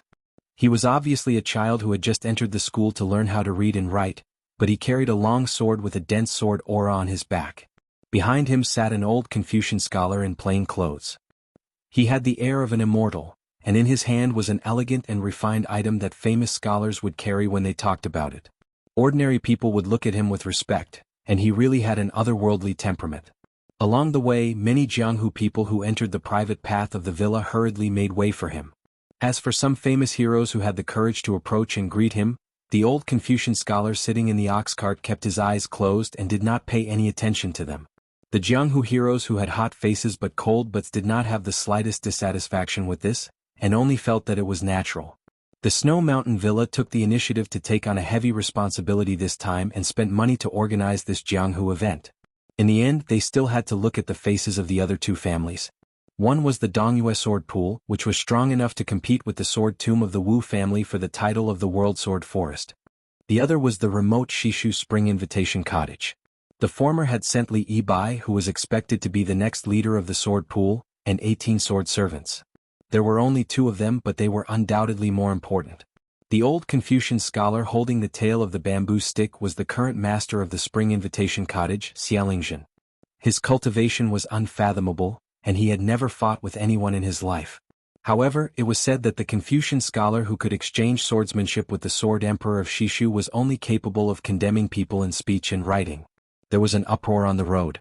The 8 palanquins of the Dragon Palace and the ox cart of the cottage came into view. Then another group of eye-catching people came into view. 18 female swordsmen in the same style of fox fur rode on white horses. Their sleeves were as white as snow and they looked like fairies. Even their scabbards were as white as snow. It was an eye-opener. For generations, the Dongyue sword pool would choose young girls with spiritual chi sword embryos and carefully nurture them into sword servants. These girls had to remain virgins for life. They were swords and also chastity for the sword pool. However, the Snow Mountain Villa didn't see the Dongyue sword pool's self-proclaimed genius of swordsmanship, Li Bai. There were 3 riders riding side by side. In the middle of them was a young man who looked spirited and bright, full of vitality. The rider on the left was dressed in black and had a horizontal blade at his waist. He had a cold expression and was tall and strong. His hair was slightly curled and he looked heroic. The rider on the right was much inferior to his 2 companions. He had a short sword at his waist. He looked ordinary, had dark skin and was short. When the man in the middle appeared on the private road of the Snow Mountain Villa, a large group of girls who had been waiting for a long time suddenly screamed. They shouted the words "Qingbai" with infatuation in their eyes. The young rider in black laughed softly and said, "Brother Qian, you're still in such high demand. Let me see. Oh, there really are a few beauties. Why don't you give some of them to me?" The handsome young man blushed. The black-clothed swordsman laughed and reached out to rub his face. "Brother Qian, oh Brother Qian, your skin is even thinner than a girl's." When the girls saw this scene, they were even more obsessed. The young man with the surname Qian, who was called Qingbai, braced himself and purposely turned a blind eye. He brushed past the girls who adored him. His surname was Qian and his given name was Laifu. The surname Qian was a common surname, and the 2 words Laifu were far from Yang Chun by Shui. It was really interesting that such an elegant young man was given such a tacky name by his parents. In fact, Qian Laifu was born in the Lianghua aristocratic family. 200 years ago, it was a big family that even the emperor's daughter hated to marry. Now, it could be considered a prosperous family, especially Qian Laifu. He was good at making Qingbai scholars' paper, imitating the Xianxia hall and shoe. It was far better than the craftsmen of the Rui Pavilion in the capital. Even the Suzhou Wu Weaving Bureau could not compare. At first, he wrote poems for the Yichuan invitations in the inner hall of the palace to fill in the blanks on the walls and pillars. He was known as the flower of the palace. Later, it evolved to the point that all the ministers of the imperial court used this paper. He was also good at writing graceful poems, which were extremely sentimental and lingering. In the scholarly circles, he was known as the 4 little families of the literary world, along with the down-and-out young phoenix of the Song family, Wang Chudong, who wrote The First Snow on the Spring God Lake, and Su Weisheng of Beiliang. Each of them had their own strengths and Su Weisheng won first place. Not to mention the many noble ladies in the Liang dynasty who admired Qian Laifu, who was known as Qingbai. There were also many heroines in the Jianghu who threatened to marry only him. On the 8 palanquin, Su Fengyan was sorting out his thoughts. The woman beside him, Lin Hongyuan, was actually the next palace master of the Dragon Palace. She admitted that this trip to the Quick Snow Mountain Villa was ordered by the King of Yen. Her main purpose was to help Li Yibai of the Dongyue Sword Pool to become the Wulin Alliance leader. For this, the Dongyue Sword Pool secretly gave the Dragon Palace 6 ancient treasured swords. Su Fengyan did not believe all of it. Lin Hongyuan's words were almost 90% true and 10% false, which was enough. This time, in the fight for the position of Wulin Alliance leader, Xianxia of the Spring Invitation Cottage was the most popular. Among the first-class sects, the Quick Snow Mountain Villa leaned towards the West Shu Cottage, which had been on good terms with them for generations. The sects and gangs in the southwest of Liang were also willing to join forces. However, it seemed that the young fort master of the Wild Goose Castle in Jizhou was also involved. This young lieutenant had an official status that no one dared to underestimate. There were also rumors that the young fort master of the Wild Goose Castle was very popular in the capital. He was brothers with the 2 sons of the former Minister of War, Gu Jiantang. He had even gone hunting with the first prince, Zhao Wu, many times. In addition, there were some stragglers, but compared to these 3 parties they were not worth mentioning. However, the Wulin Alliance leader today was not like the past where they could not interact with the imperial court. As long as they became the alliance leader, it was almost equivalent to connecting with the imperial court and entering the emperor's sight. After being recruited, they could help the emperor govern the Jianghu. If this was not a great life-saving talisman, what was it? The cultural pulse of the Central Plains could still be connected, but unfortunately, the martial courage of the Jianghu had been broken. Su Fengyan said softly, "The Spring Invitation Cottage, the Dongyue Sword Pool, and the Wild Goose Castle in Jizhou. They are all beautiful widows who can't keep their widowhood. There is someone secretly above." Chapter 827. The Suishua Mountain Villa was located on the shore of the God of Spring's South Lake, overlooking Hubei. The river was vast and majestic. After the heavy snow, the wonder of the sunset snow on the river was even more magnificent. The villa was built with ingenuity and more than half of it was out of the lake. The Dragon Palace was as famous as the Suishua Mountain Villa in Jianghu. Living in the north, it was convenient to enjoy the lake scenery. The secluded courtyard was even more elegant and clean, which made people's hearts beat faster. The walls were painted white and the tiles were blue. Painters were hired to make freehand paintings on the inner and outer walls of the house. While walking through the corridors, Lin Hongyuan also saw a small and humorous butterfly in love with a flower at the top of the corridor, which made her a little surprised. The floor of the main building was covered with transparent glass. Fishes in the lake could be seen faintly, either alone or in groups. Even though Su Fengnian was experienced and knowledgeable, he still admired the Suishua Mountain Villa's value for money. Many noble families that rose and prospered after the spring and autumn period didn't lack money, but they didn't have such a foundation. Many of the buildings were pieced together, and experts could see the difference between noble families and aristocratic families at a glance. Lin Hongyuan, whose face was torn off, went to tidy herself up and put on a clean set of clothes. Su Fengnian, who was squatting on the glass floor and counting fishes, looked up and was stunned. It was a young woman with thick eyebrows and big eyes. She wasn't stunning, but because her eyebrows and eyes were rare, she was not easy to forget. Su Fengnian didn't have a good impression of the Dragon Palace. She was just a servant girl kept by the number one of the left of river Nalen Yusi. This was also the reason why the two women dared to risk their lives on the 8-bar palanquin. After accidentally killing the heir of Baoyang, they had to act coquettishly to their master to take credit.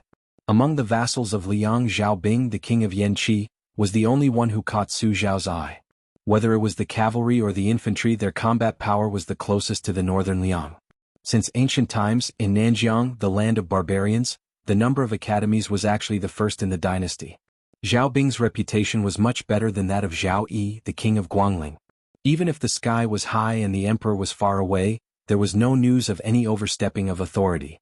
The imperial court adopted Sun Ping's last words and spared no effort to remove the vassals, but there were very few restrictions on the king of Yanqi in the imperial court. Several major parties, including Jianghu, unanimously praised the government affairs of Nanjiang. This was probably all thanks to Nalen Yusi's smoothness. Huang Sanjia once commented on all the strategists in the world, saying that Nalen Yusi, a small country under the rule of Jianghu, was well versed in the imperial court. Lin Hongyuan looked at the white-haired man who glanced at her and then lowered his head to tap on the glass again. She would not hesitate at all. She would chop off his limbs, cut off his eyeballs, make him deaf and then force him to be mute. She would turn him into a human puppet and put him in a big vat, making him live a life worse than death for decades. But the problem was that Lin Hongyuan had no chance of winning at all. She was taught by her mother and had been scheming and vicious since she was a child. But there was one thing she learned from her good-for-nothing father. Su Fengnian suddenly said, "When you return to the Dragon Palace, either Nalen Yusi will beat around the bush or the Prince of Yen will ask you about the details of our daily life. If you want to live a better life in the future, you should be more careful now." Lin Hongyuan moved a chair to sit on the edge of the glass floor. She raised her arm, put two fingers together and slowly wiped her eyebrows. She smiled and said, "Young Master Su is really a good person who repays evil with good." Su Fengnian said calmly, "I know a little about Xianxia from the cottage, Li Yibai from the Dongyue sword pool and Li Huoli from the Yanbao fort in Jizhou. I haven't heard much about these two young talents. Tell me more about them." Lin Hongyuan took off his boots and sat cross-legged on the chair. His hands massaged the soles of his feet casually. After thinking for a while, he said carefully, "I know Li Yibai better. When he traveled thousands of miles with his sword, he came to the Dragon Palace. I also accompanied him to the south border, almost to the South Sea. His swordsmanship is superb. Because he came from the sword forest sacred ground, he naturally has a good understanding of swordsmanship. Time after time he sharpens his swordsmanship and points to the key points. Gradually he has the aura of an ancient sword fairy. If it weren't for his plain appearance, I might have fallen in love with him. However, Li Yibai has a weakness. He cultivates the out-of-the-world swordsmanship, but he cultivates the out-of-the-world swordsmanship. Because the Dongyue sword pool and the Dongyue royal family are attached to the imperial court, they urgently need someone to stand out and stabilize the marriage between the sword pool and Liang. This is a knot in Li Yibai's heart. When he returned from the Lingnan Mountains, Li Yibai happened to get a sword manual of the Great Qing dynasty. I wonder how he has been practicing it these years. Young Master Su, You should know that the martial artists in Jianghu are not only afraid of the people of the three sects monopolizing the time, but also afraid of the new swordsmen stepping on the shoulders of the seniors in swordsmanship. Young Master Su, even if you have a great divine ability and even a few Lin Hong apes are no match for you, that's only because Lin Hong apes happen to be subdued by one thing. Li Bai is different. Don't be careless and become his sword test stone. Chapter 828. At this point, Lin Hongyuan deliberately paused. She thought that this guy would be arrogant and neglectful. Unexpectedly, he nodded and pursed his lips, indicating that he understood.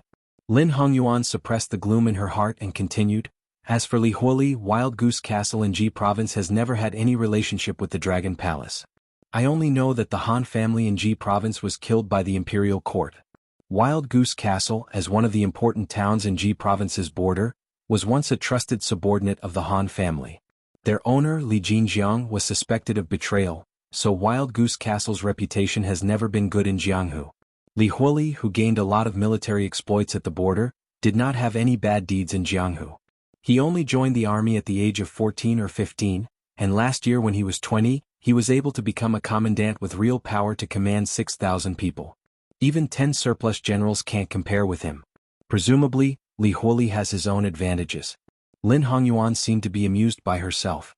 She smiled and said, praising Li Huoli's shrewdness in front of young Master Su, "I really feel that I'm funny." Su Fengyin shook his head and said, "If you want to be successful at the border, even if you're a descendant of a general, it's not easy to come by. Compared to the narcissistic Li Bai, I care more about Li Huoli." Lin Hongyuan sighed in her heart. She was disgusted and even loathed such an opponent. The more Su Fengyin acted contrary to the rumors of a hedonistic son of rich parents, the more fearful she was. Lin Hongyuan's mystical secret arts were endless, and she was adept at scheming. Even if her opponent was a first-grade Vajra realm expert, she would still dare to fight him head-on. There were 4 first-grade Vajra realm, and the threshold was as high as the Dragon Gate. Apart from the people of the 3 religions, the Vajra realm was the limit. Most people could only dream of reaching the Shenfinger realm. If a martial artist stepped into the celestial phenomenon realm step by step, he would dare to challenge the saints of the 3 religions. In layman's terms, he would be willing to sacrifice himself to drag the emperor down from his horse. Su Fengyin stood up and asked, "The Snow Villa will elect the Wulin Alliance chief the day after tomorrow. According to your estimation, how many people will come to join in the fun?" Lin Hongyuan blurted out without thinking, "There are at least 4 or 5,000 people, but the villa itself can only accommodate more than 200 people. Fortunately, there are many private villas, inns and taverns on the south side of the Spring God Lake, which can probably accommodate more than 1,000 people. The rest of the Wulin people have to live in the big and small towns 50 miles away, where good and bad people are mixed together. The only people who can really talk are the 200 or 300 guests who live in the Quickie Snow Villa. The villa must be happy and painful. The happy part is that the Quickie Snow Villa has never been the focus of the world. It welcomes guests from all over the world, which raises the status of the villa in Jianghu. The pain is that the 200 or 300 masters of various trades are not easy to serve. If something goes wrong, I'm afraid that a red light will turn into a white light. Whoever lives in a good yard, who lives in a bad yard, whose maids in the yard are more beautiful, will be personally received by the villa master. These people all have small calculations in their minds. It's easy to talk about the Dragon Palace who pays attention to them, but some of the gang leaders who are neither good nor bad, who don't have any big skills, but they pay attention to small schemes, which can be said to be endless. It's a test of the Quickie Snow Villa's ability to receive people. Su Fengyin glanced at Lin Hongyuan, who was at her fingertips, and invisibly compared her with Zi of Mount Huishan. They were really different. He smiled warmly and said, "I didn't know that you know the ways of the world. Have you been managing the affairs of the Dragon Palace all these years?" Lin Hongyuan laughed at herself and said, "If it weren't for this delay in smiling apologetically every day, I would have been a real level 1 master." The door of the hall was opened. The bearded man Zhao Weiping stood at the door and knocked symbolically. Lin Hongyuan said indifferently, "Say it." The saberman who had worked for the Dragon Palace for many years said in a deep voice, "It is said that a little celestial master came to Dragon Tiger Mountain, who first went to stop the crazy monk of the western regions, Xianxia. The only son of the prince of Qingqing, Wuxia, also visited the snow villa with Qiumian." Su Fengyin was no stranger to Xianxia, who once blocked Dong Tai's sword on the mountain. Wuxia was even more so. When he went to Qingyang Palace on horseback, he had dealt with the father and son. Wu Shizhen was beaten to a pulp. Wu Lingsu was nominally a prince of Liang with a different surname. The prince of Qingqing, who only used some unorthodox methods to charm the emperors and ministers, was not worth mentioning compared to Su Xiao, the vassal king. Moreover, the armored ant and thousands of soldiers in Mount Qingqing were the secret chess pieces of his master, Li Yishan. On the contrary, Su Fengyan had never heard of Qiumian. Lin Hongyuan waved her hand to signal Zhao Weiping to leave. She wiped the soles of her white socks and took the initiative to say, Qiumian is a famous heroine in Jianghu in recent years. There are countless people under her skirt. She is beautiful. The clothes and jewelry she wears will quickly become popular in the north and south of the Yangtze River. Qiumian's reputation can be imagined. But this fairy swordsmanship attainment is not even worthy of carrying shoes for young Master Su. Su Fengyan laughed and said, whether or not her swordsmanship is worthy of carrying my shoes is another matter. Maybe I'm willing to bow down to her and line up with those Jianghu heroes to prostrate myself. Fairy Qiu wouldn't even be willing to look at me. Lin Hongyuan covered her mouth and smiled. Su Fengyan teased, you just pinched the soles of your feet. Don't you think it is dirty? After Lin Hongyuan smiled, her eyes curved into a pair of crescent moons. She stretched out her hand, smell it? Seeing that Su Fengyan was not amused, she stuck her finger into her mouth and licked it. Her gaze was provocative. Su Fengyan, who was still indifferent, smiled and said, you want to compare your disgust with someone who often talks to a head full of lime? You are asking to be humiliated. Lin Hongyuan's eyes suddenly lit up. She straightened her waist, which was so thin that it could be grasped with one hand. She placed her hands on her legs and asked curiously, I heard that you and Wudong sect leader Hong Shixiang have known each other for many years. You even fought with Plum Wine, the invincible war saint? As long as you are willing, I will promise you anything. Even if I give my body to you, I will probably think that you are the one who lost out. In my life, I only admire these two strange men. If I were to live with one of them while the other forgot about Jianghu, TSK, even if I, Lin Hongyuan, became an immortal, I would not be willing. Su Fengyan dismissed it with a laugh and did not respond. But when they left the hall and arrived at the waterfront corridor, the fog on the lake became thicker and thicker. The world was a vast expanse of whiteness. Su Fengyan leaned on the railing. Lin Hongyuan hurriedly put on her shoes and followed behind him. She was still unwilling to give up. If outsiders saw this scene, they would most likely mistake them for a pair of Jianghu sons and daughters. Su Fengyan said softly, say if we kill Xialingzhen, Li Yibai, and Li Huoli in one go, wouldn't it be very interesting? Lin Hongyuan's expression was complicated. She asked in a low voice, can we kill them? Su Fengyan laughed, we will know after we try. Chapter 829. The mist on the surface of the lake was steaming, making it look like a fairyland. At this moment, a melodious and clear sound came from the mist. Lin Hongyuan pricked up his ears to listen to the sound of the flute, dissipating the bloody smell brought by Su Fengyan's shocking words. Lin Hongyuan was intoxicated by the sound and simply closed his eyes. He seemed to be a famous flute player. He murmured, the deer waste ridge under Mount Hui's Uniu Mound is surrounded by many purple bamboos. I don't know why there are green bamboos. There are moss clinging to the bamboo legs. The bamboo shoots are extremely bitter and can't be eaten. They are also called bitter bamboo, but they are most suitable to be used as flutes. I have never heard of this little song before. Listening to it, my ears are full of bitterness. I don't know how bitter the flute player's heart must be. Bitter green, bitter green, bitter green, it's talking about this person and this flute. Su Fengyan didn't have as many feelings as Lin Hongyuan. He spoiled the mood and said, according to your flattery, if the flute player is handsome, just imagine him blowing across the river with a bitter face. Then he will be able to seduce a passing heroine. She will probably be unable to resist holding him in her arms and loving him tenderly. Sure enough, after Su Fengyan's remarks, Lin Hongyuan leaned back against the railing and stroked his forehead helplessly. Su Fengyan twirled a strand of hair around his temples and asked, how many people in the world do you think can wipe out the Snow Mountain Villa in one breath? Lin Hongyuan's eyebrows trembled. After thinking seriously, he said, Wang Xinji, Tuoba, and Dong Tai. It can't be more than that. Mr. Nalen said that in the past 500 years, other than Wang Xinji who can compete with Ancestor Lu, no one else can achieve this feat. Beimang's god of war was close behind in the martial arts evaluation, but he surpassed the other 8 people by a large margin. Of course, to be precise, he was behind the Peach Blossom Sword deity by 7 people. Even if other people became saints from the 3 sects, such as Chao Changqing and the white-robed monk Li Xiaoxin, they would not be able to do it. This was because it went against their conscience.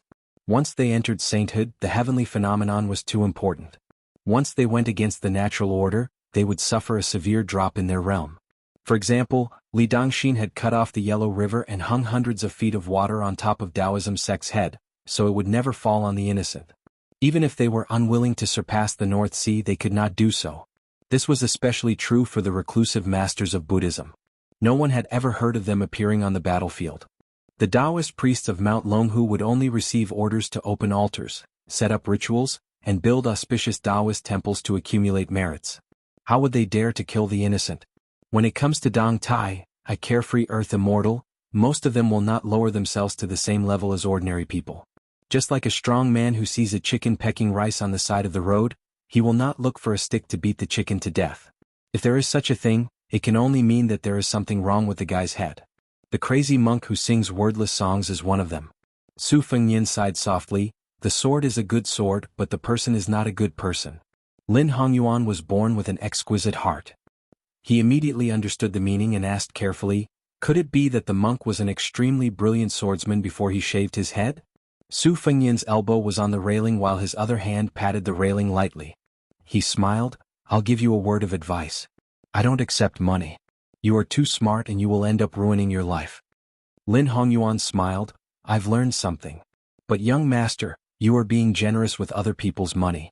You have to know that I have also bought the first snow. Speaking of which, the talented woman who said this seems to live on the spring deity lake. If I am lucky enough not to die in your hands, I will definitely go and take a look at her face and ask her some questions that I have never been able to answer.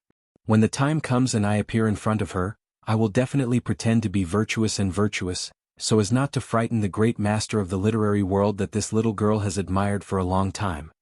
Lin Hongyuan's words were lively, like a familiar and amiable girl next door.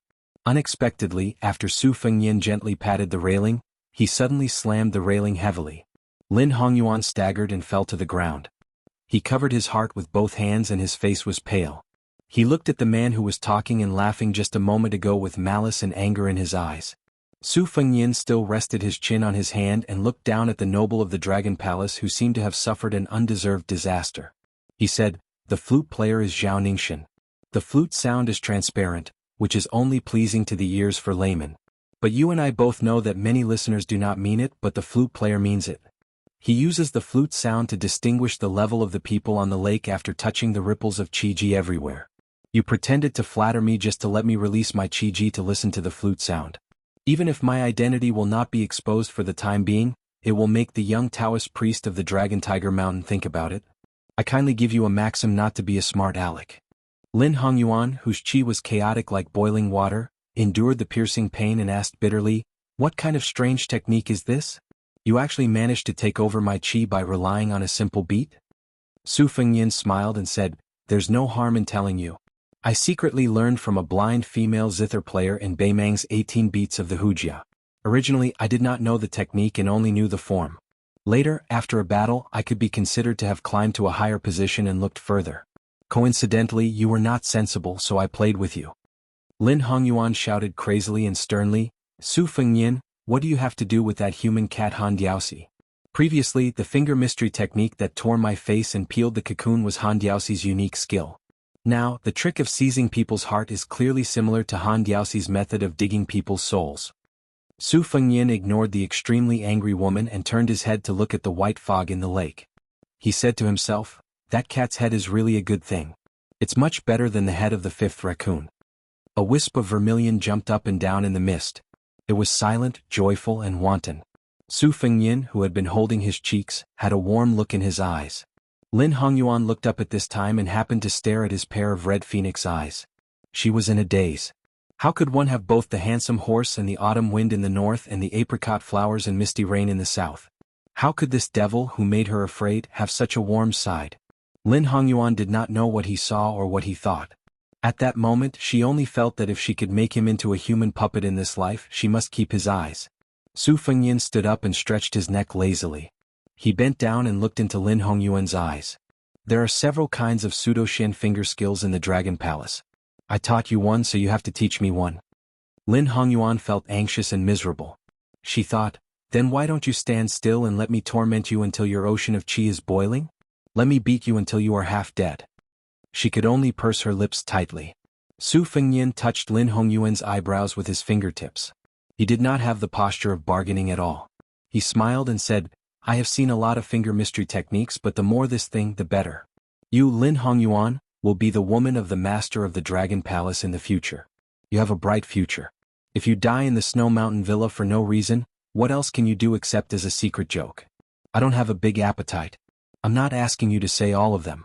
As long as there is one, we are even. How about it?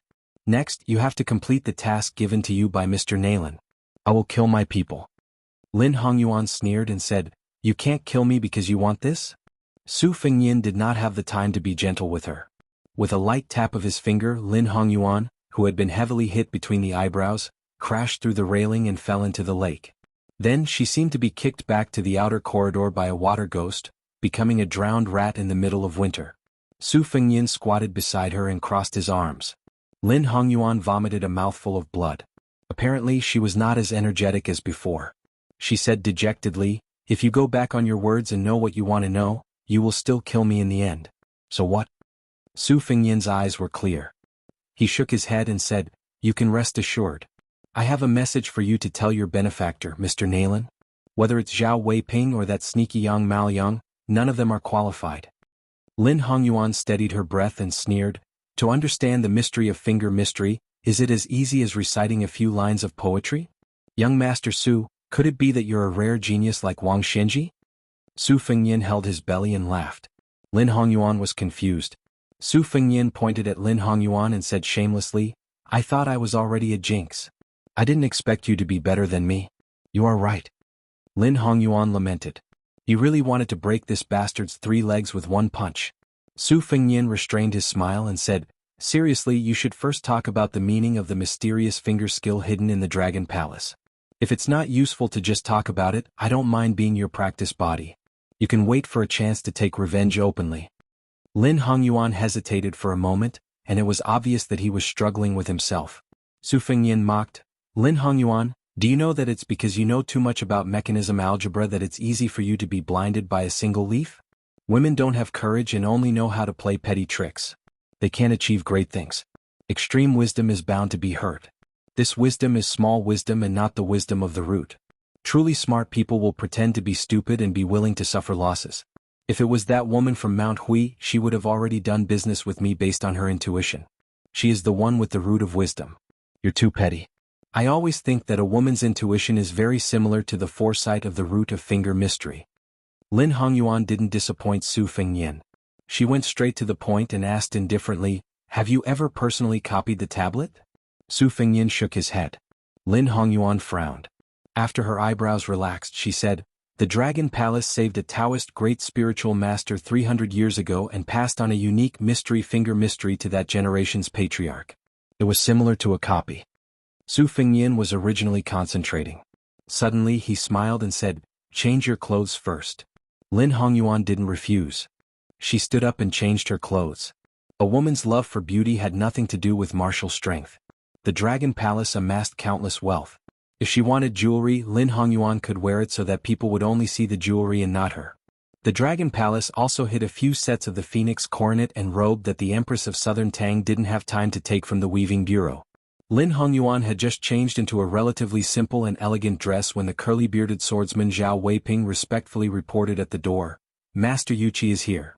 Chapter 830. Lin Hongyuan did not go out immediately. Instead, she went to inform Su Fengnian. He asked Lin Hongyuan to do her business first while he leaned on the railing of the corridor outside the inner hall. Yuqi Liangfu, the owner of the Quick Snow Mountain Villa, was as busy as a bamboo dragonfly. The sudden arrival of Zhao Ningxian from the Taoist master residence of Dragon Tiger Mountain brought light to the villa. Even Wu Shizhen from the Qingyang Palace and Qiu Mian from the Butterfly Sword sect became the icing on the cake.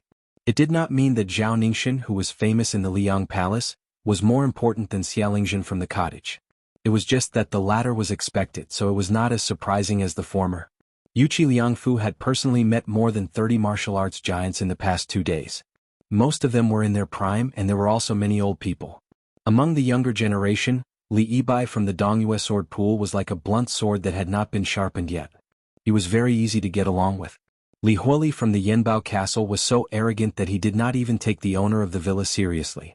Only the young Taoist master Xianxia, who was wearing a Taoist robe from Dragon Tiger Mountain hemp shoes, and a bamboo flute around his waist, always stared at the eyes of others when he talked with them. He was so focused that others felt that he was chatting with them. It was not a boring greeting at all, but more like a reunion after a long separation. This young Taoist with warm and sincere eyes made people respect him. Yuchi Liangfu's self-esteem had been hurt a bit by that young man Li Huoli, and it happened to be compensated by Xianxia. Comparing the goods to the goods, the manor lord, who was in the prime of his life, had a better impression of Xianxia. After he personally brought Xianxia to his residence, they talked so happily that he almost did not want to leave the house. If it was not for the chief steward who kept winking and reminding him that the great bodhisattva from the Dragon Palace was still standing in the small courtyard by the lake, Yuchi Liangfu really wanted to have a long talk with Xianxia. When it came to cultivation, Xianxia's every word was like a gem. Yuchi Liangfu decided to take this opportunity to be on good terms with Dragon Tiger Mountain. There were a few precious Taoist scriptures in the library of the villa that were beneficial to him. Because the person who came from the Dragon Palace to visit the Quick Snow Villa was only an imperial censor, who was not a top-notch figure in the strict hierarchy of the Dragon Palace, Yuchi Liangfu was not willing to open the E-gate to welcome him. However, he could deliberately neglect the imperial censor, but he could not really ignore the Dragon Palace. The matter of face was mutual. The imperial censor did not make an excessive request to open the E-gate, which was giving face to the Quick Snow Villa. Yuchi Liangfu hurriedly came in person, which was giving face to the Dragon Palace. Yuchi Liangfu waited for a moment in the courtyard and saw a young woman with average looks cross the threshold.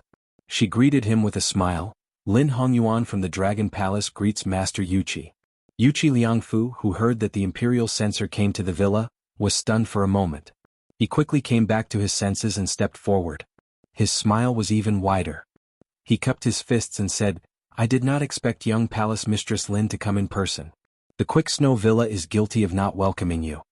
Lin Hongyuan walked down the steps and stepped on the steps with Yuchi Liangfu. She said softly, "Niece knows that Uncle Yuchi must be very busy today, so I acted on my own initiative and did not tell the truth, so as to avoid Uncle Yuchi making unnecessary moves for niece's sake." Yuchi Liangfu's heart was very warm when he heard his niece's words.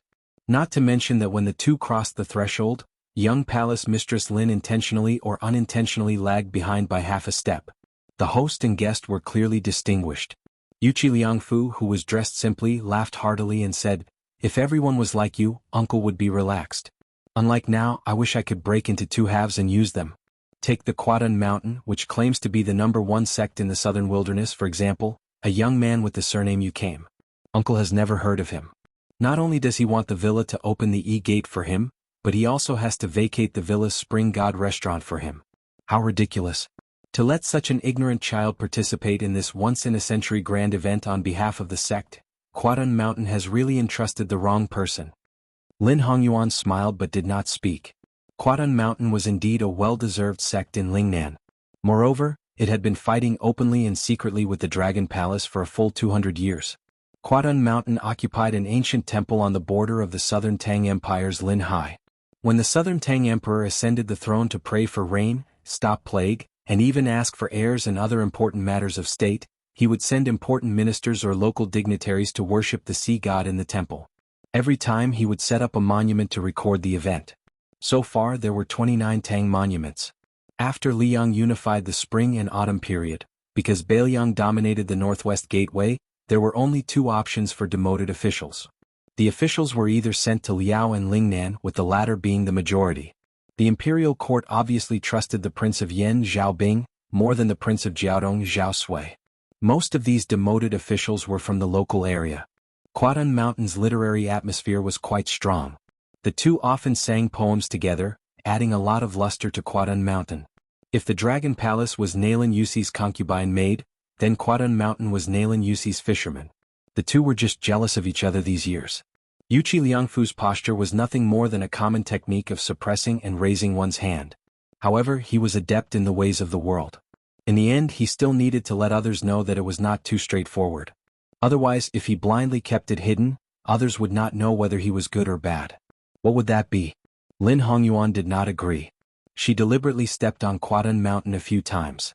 This would only make Yuchi Liangfu, the old fox, look down on the dragon palace behind her. The two sat on the yellow rosewood armchair. Yuchi Liangfu put his hands on the smooth armrest, while Lin Hongyuan sat upright and still. Her back did not touch the back of the chair at all, showing the etiquette of a junior. In the eyes of Yuchi Liangfu, the middle-aged man who sat on the first armchair in the quick snow mountain villa quietly withdrew his hands from the armrest and asked gently, "Niece, are you used to living here? The spring god lake is not like the dragon palace. In winter it is always cold to the bone. Now it is snowing heavily. In the villa, there is an elegant and quiet courtyard paved with earth dragons. It is my daughter's boudoir. If you don't mind, you can move there to rest. Uncle's daughter has been fascinated by the dragon palace for a long time. She always complains to me that she was born in the wrong body. She should be a fairy in the dragon palace." Lin Hongyuan smiled and said, "If Sister Yuchi goes to the dragon palace, I will definitely give way." Yuchi Liangfu laughed and waved his hand. "Her half-baked swordsmanship is just a frog at the bottom of the well. I hope she can quickly find a good family to marry." Lin Hongyuan's eyes narrowed into crescents. "Sister Yuchi will not worry about marriage? In my opinion, she will definitely bring home a son-in-law of level 1 realm for uncle in the future." Yuchi Liangfu chuckled and said, "Thank you for your auspicious words." Immediately, a melancholy expression appeared on the quick snow mountain villa's master's face. "This damn girl. Uncle gets a headache every time she talks about it. I don't know where she heard some absurd rumors, but she is dead set on that Bailiang heir whom she has never met before. She says that he is the most heroic man in the world. When she talks about His Royal Highness, she is so familiar with it that it is as if she is possessed. Half of Uncle's white hair is because of her. Niece, in Uncle's opinion, although your sister Yuchuan is older than you by a few years, she is still thousands of miles away from you. Uncle still wants you to move there and persuade her on Uncle's behalf. When I try to reason with her, it goes in one ear and out the other. It is useless. If you talk to her, she will definitely be willing to listen. If she can really come out of a dead end, Uncle will personally take her to the Dragon Palace to visit and thank them in person." Lin Hongyuan's eyes flashed with an undetectable oddness, but he quickly said, "Then I'll stay at Big Sister Yuchi's place alone. As long as Big Sister Yuchi doesn't drive me away, I'll shamelessly stay here. Uncle will casually arrange a remote courtyard for these servants. Uncle, you don't have to be polite to your niece."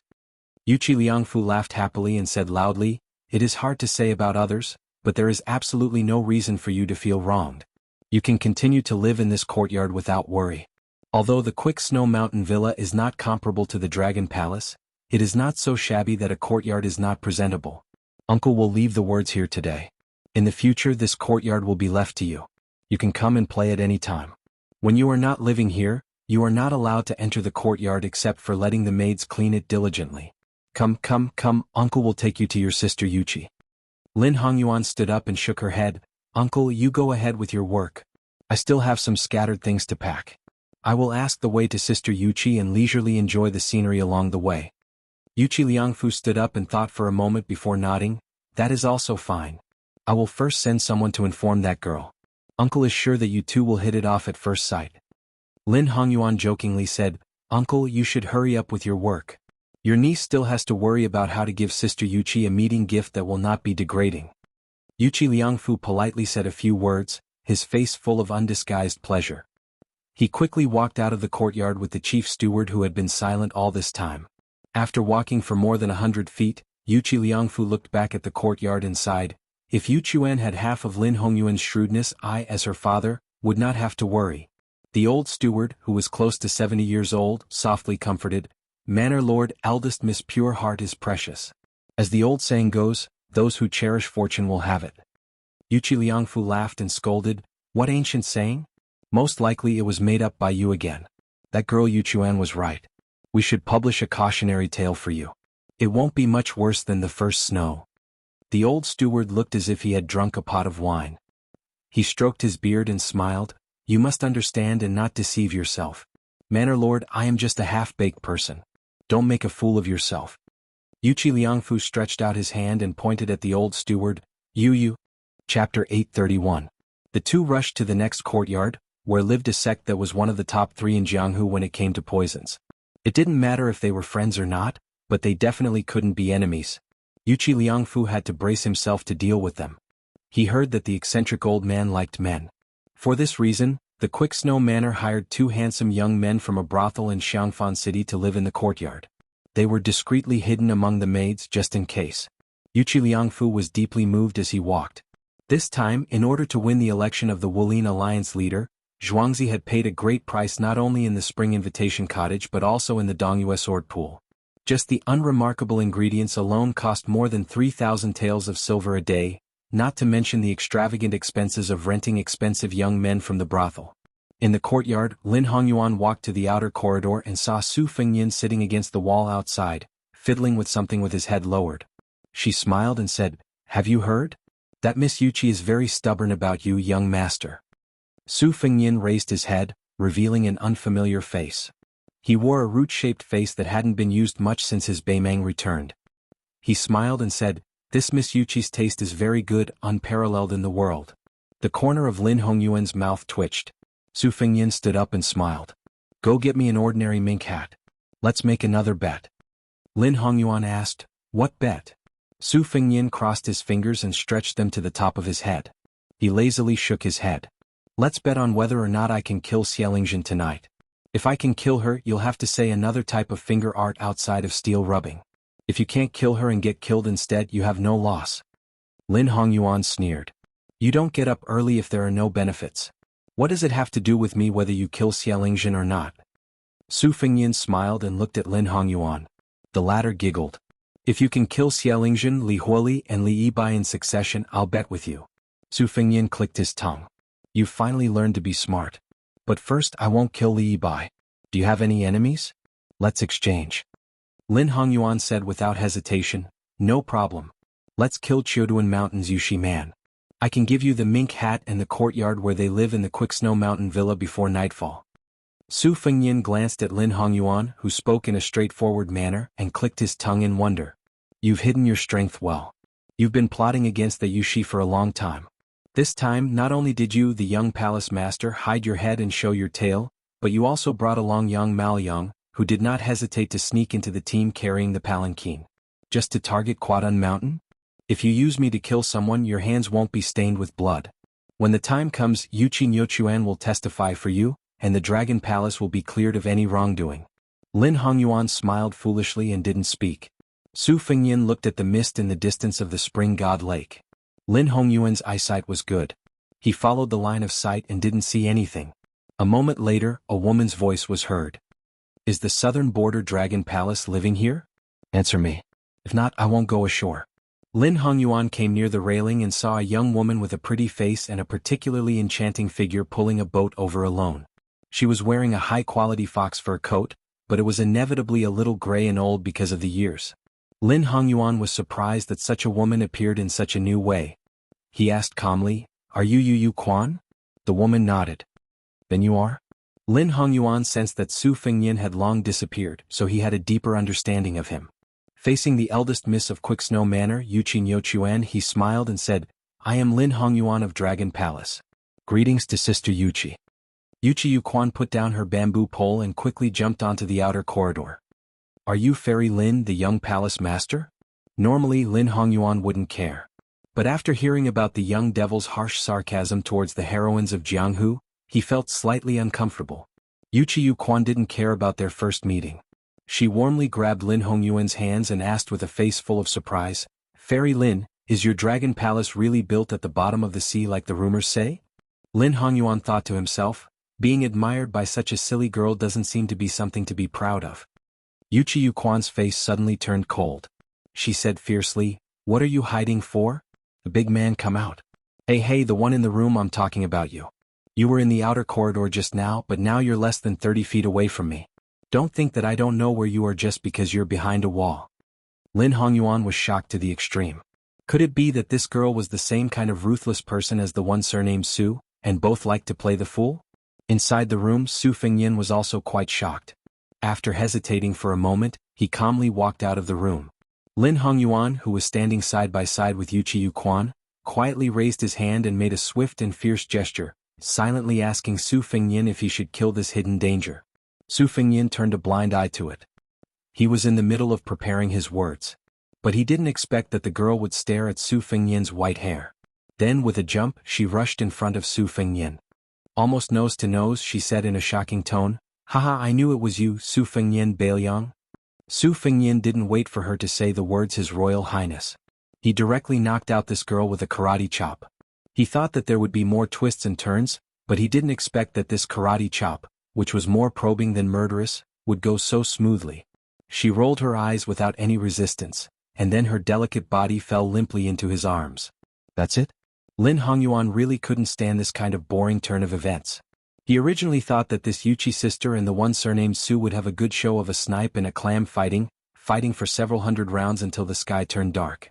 It would be good if they fought from the outer corridor to the surface of the lake. Lin Hongyuan was glanced at by Su Fengyan and felt somewhat guilty. He asked in a small voice, then should I still go to Yuchi Yuquan's house? If I can't find her at the Snow Mountain Villa, it won't be easy to wrap things up. Su Fengyan said without hesitation, drink. Go find a jug. First, fill your mouth with the smell of alcohol, pretend to be drunk and then pour a few mouthfuls into her mouth. If anyone asks on the way, just say that you regret not having met earlier, and help her back to the house. The 2 matters of the mink hat and the 3 people's residence, do as instructed. 1 night is enough. Lin Hongyuan was silent. Su Fengyan, who was still holding Yuchi Yuquan, frowned and said, Are you deaf? Lin Hongyuan sighed, No wonder Mr. Naylan praised you so much in private. Su Fengyan carried Yuchi Yuquan on his shoulder, turned around and walked back into the house. He sneered, Do you think that was a compliment? A truly intelligent person won't be valued by the opponent before they exchange blows. Lin Hongyuan followed behind him, laughing to himself. If there was still a chance to make him into a puppet, he wouldn't have given him a mute drug. After all, listening to him speak, whether it was reasonable or not, was quite interesting and could relieve boredom. Su Fengyan casually threw the fainted Yuchi Yuquan on the armchair and began to close his eyes to concentrate. In less than an hour, dusk was approaching. Zhao Weiping walked into the house and handed Lin Hongyuan a mink hat and a handkerchief. Lin Hongyuan spread it out and carefully looked at it, then hid it in his sleeve. He walked to the corner of the hall and took out a winter sweet that needed to be changed every day from a vase. It was waxy yellow in color and had been broken off not long ago. It was still tender and beautiful with some moisture. Lin Hongyuan carried the winter sweet branch and squatted at Su Fengyan's feet. While describing the terrain of the Quick Snow Mountain Villa, he divided the ground vertically and horizontally. Spring Invitation Cottages Xianxia and Yanbao's Li Huoli's courtyard were not too far apart because of their status. The key point was that their backing was on the same level, so they were relatively close to each other. Only Yu Shiman's courtyard was separated by half a li in a straight line. Including the detours, it was estimated to be 1 li. Don't look at the difference of half a li, it might contain huge variables. While pointing the way, Lin Hongyuan did not speak much nonsense. He knew that this demon was not stupid enough to fly over the eaves of the Quick Snow Mountain Villa. Su Fengyan, who was spinning the mink hat with his fingers, closed his eyes and reviewed the plan. After opening his eyes, he nodded and said, It's done. Lin Hongyuan nervously asked, Can you tell me the general plan? Su Fengyan calmly said, Just do it as simple as you can. Even if he said it, it would be useless. Lin Hongyuan really did not have the courage to get to the bottom of it. Yuchi Nyochuan let out a series of small and broken groans of pain. In the ears of an old hand in flowers, it might have a special charm. Su Fengyan originally wanted to knock her out with a finger and let her sleep until dawn. After thinking about it, he gave up and gently patted her face. Yuchi Nyochuan seemed to have used up a lot of strength to open her eyes. Her face was blank and absent-minded. Su Fengyan and her sat in an armchair facing each other. He calmly said, You will answer whatever I ask. She unconsciously nodded her head. Su Fengyan asked, How did you know of my existence? Yuchi Nyochuan finally came back to her senses a little, but she still felt that her entire body lacked strength. She wanted to speak to him a little louder, but she did not have the strength. She wrinkled her nose and said with hidden bitterness in her eyes, I smelled it. My nose has been very sensitive since I was young. When I was young, my mother often laughed at me for being like a puppy.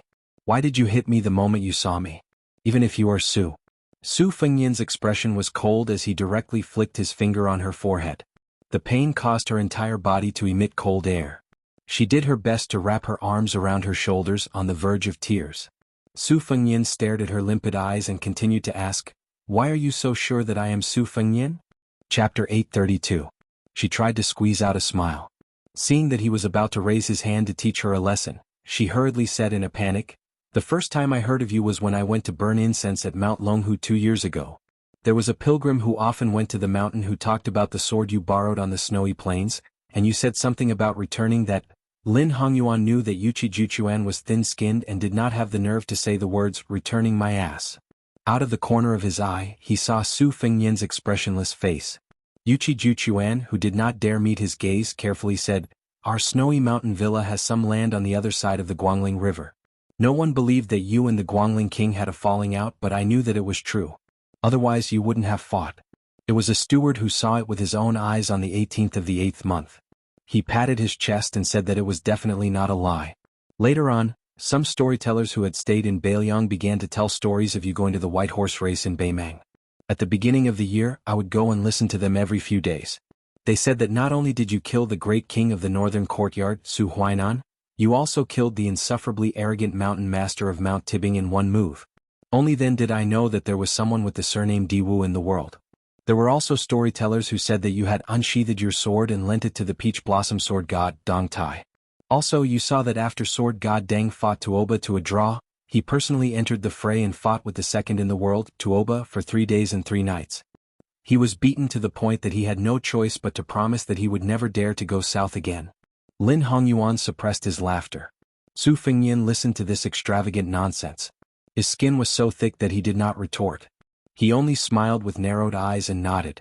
The more Yuchi Juchuan spoke, the more spirited he became.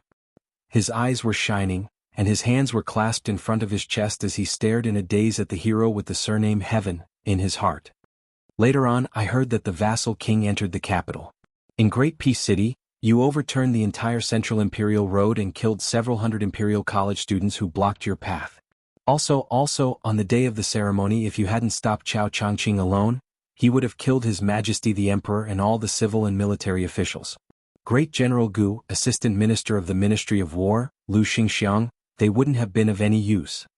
Even Su Fengyan, whose face was as thick as a city wall, couldn't take it anymore. Lin Hongyuan had already turned his head away. He really couldn't bear to look, pretending to fiddle with the pitiful winter sweet. Su Fengyan had to interrupt the woman and asked curiously, you believe it? Yuchi Reader's eyes widened as he asked in return, could it not be? Su Fengyan's face was heavy. He nodded slowly and reluctantly admitted, it's true. Crouching to the side, Lin Hongyuan laughed out loud. As a result, Su Fengyan kicked him in the butt, causing him to fall flat on his face. Su Fengyan ignored Lin Hongyuan's angry glare. He smiled slightly at this girl who was most likely really stupid. The matter of me being Su Fengyan, you can't even tell your father. Yuchi Reader nodded vigorously. I know. You definitely have something important to do. Otherwise you wouldn't wear this face. She suddenly fell silent. So this girl wasn't so stupid that she couldn't be saved. Su Fengyan explained with a smile, I have no enmity with your quick snow manner. I won't do anything to your father. Yuchi Reader, who had finally had a flash of inspiration, reverted to her old ways and began to act stupid again. Really? Su Fengyan nodded. Really? This stupid girl had probably believed him again. There were only 3 people in the room. The 2 foreign men and women who had hooked up with each other were experienced in the ways of the world. Each one was more cunning than the other. Only this girl who had rowed the boat seemed to end up being played in the palm of his hand no matter how hard she tried. But for some reason Lin Hongyuan, who had struggled in a vat of dye since childhood, looked at this girl who had a pure smile on her face with some envy. Su Fengyan did not speak. Yuchi Reader felt particularly ill at ease. Her fingers fiercely pinched the corner of her sleeves under her old fur coat. This made her somewhat regret not changing into a new fur coat today. Su Fengyan finally asked, do you know exactly when to light the lanterns at night? Yuchi Reader's mind had wandered thousands of miles. Upon hearing this, she jumped in fright and hurriedly sat up straight. Biting her lips, she said, when the sky is clear, it's probably when the afterglow has dispersed. When it's snowing, I didn't pay attention in the past, so I can't say. Su Fengyan grunted and said with a smile, go to the courtyard and find a jug of wine. Relieved, she went to find the wine. Lin Hongyuan seemed to suddenly remember something and said in a low voice, Zhao Ningxian later entered the Quick Snow Mountain Villa. Yuchi Liangfu probably didn't expect that, so the courtyard arranged for her was a little far from Xialingxian, Li Huoli and the others. Su Fengyan said with a ruminating smile, you finally remember? I thought you wouldn't remember until I was discharged from the hospital. After I came back, no young palace master of the Dragon Palace came to the Quicksnow Mountain Villa, and no Lin Hongyuan left the Quicksnow Mountain Villa. Lin Hongyuan looked as if he had been struck by lightning, his face pale. Yuchi Reader was naturally familiar with her own home, so she quickly brought over a jug of wine. Su Fengnian didn't accompany her to drink. He took a yellow pearwood chair out of the house and sat on the porch to enjoy the lake scenery alone until dusk fell. It was unknown what Lin Hongyuan said in the house, but Yuchi Reader didn't have the courage to go to the porch.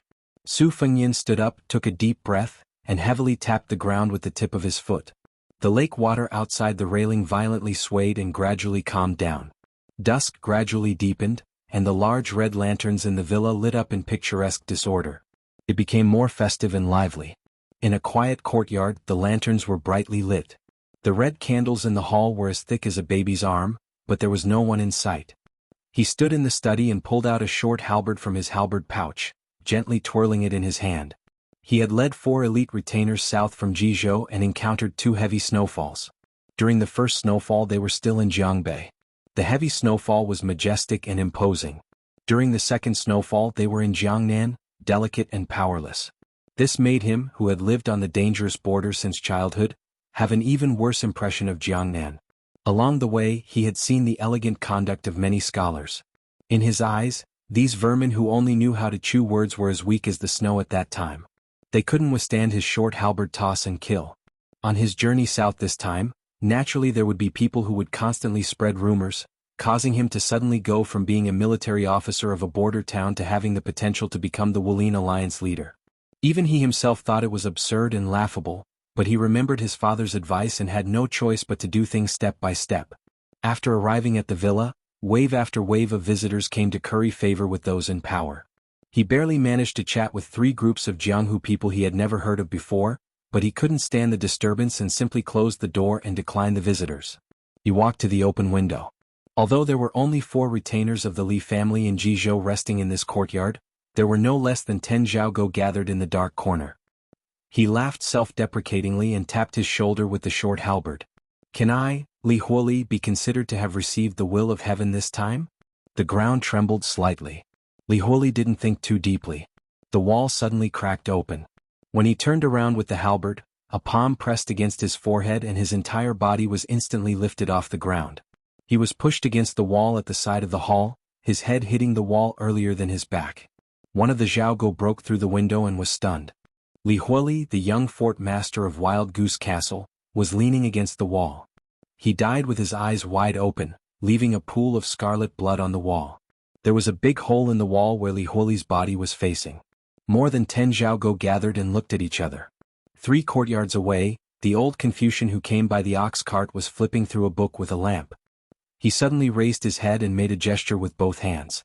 An ancient sword on the desk next to him flew through the wall and into his hands. Xianxia of the Spring Invitation Cottage had immersed himself in the art of swordsmanship for most of his life, but he rarely used a sword.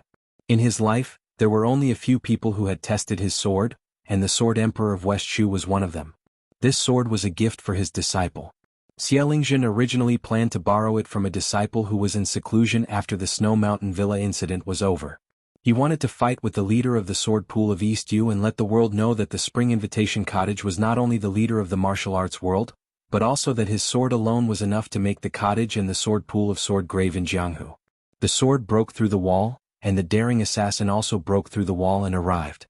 So what if you have the physique of a Vajra realm warrior? Xianxia, who was still sitting on the chair, snorted coldly. He shook his wrist and the sword aura was like a painting of mountains and rivers. The evil venomous beast actually resisted the sword aura, ignoring the sword tip that was pointed at its heart and still charging forward. Xianxia was furious. The sword aura at the tip of the sword suddenly surged. The unknown assassin shocked the old man again. His heart was against the tip of the ancient sword. Not only did it not pierce through the skin and heart, but it also pressed the long sword into an arc like a fish's back. The older the wiser. Xianxia's sword collapsed and withdrew the sword aura. He in the chair slid toward the wall, breaking it into pieces. The old man had one hand on the wall and the other holding the sword. Instead of retreating, he rushed toward the strange young man in the mink hat.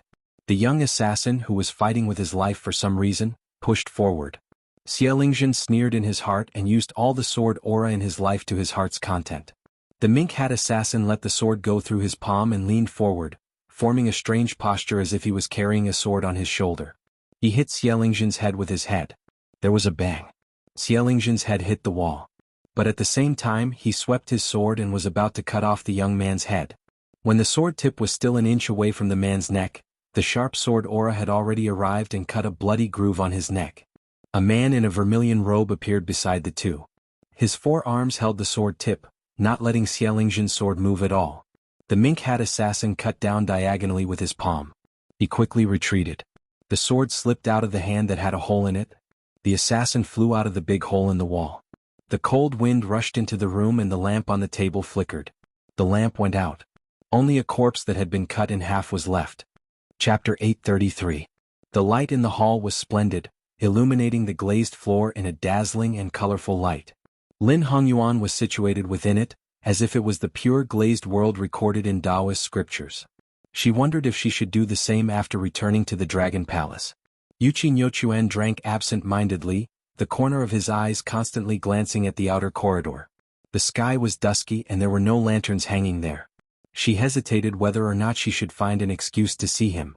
When she raised her wine cup, she sniffed it and hurriedly turned to look at the outer corridor, wanting to stand up. Lin Hongyuan gently tugged on Yuqi Nyochuan's sleeve. The latter's face was full of anxiety, saying that he had smelled blood.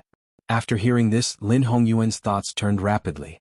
With that young devil's unfathomable skill and cultivation, even if there were crouching tigers and hidden dragons in Snow Manor, the number of experts that could injure him could be counted on one hand. Xianxia counted as one, and Li Yibai counted as half. However, other than the two tremors in the outer corridor, there was no other movement. Could it be that someone was hiding at the bottom of the lake, treacherously ambushing Su Fengyin, and then retreating after succeeding? Otherwise, it was impossible for that guy to be idle and use his flying sword to kill the fish in the lake, bringing out the smell of blood.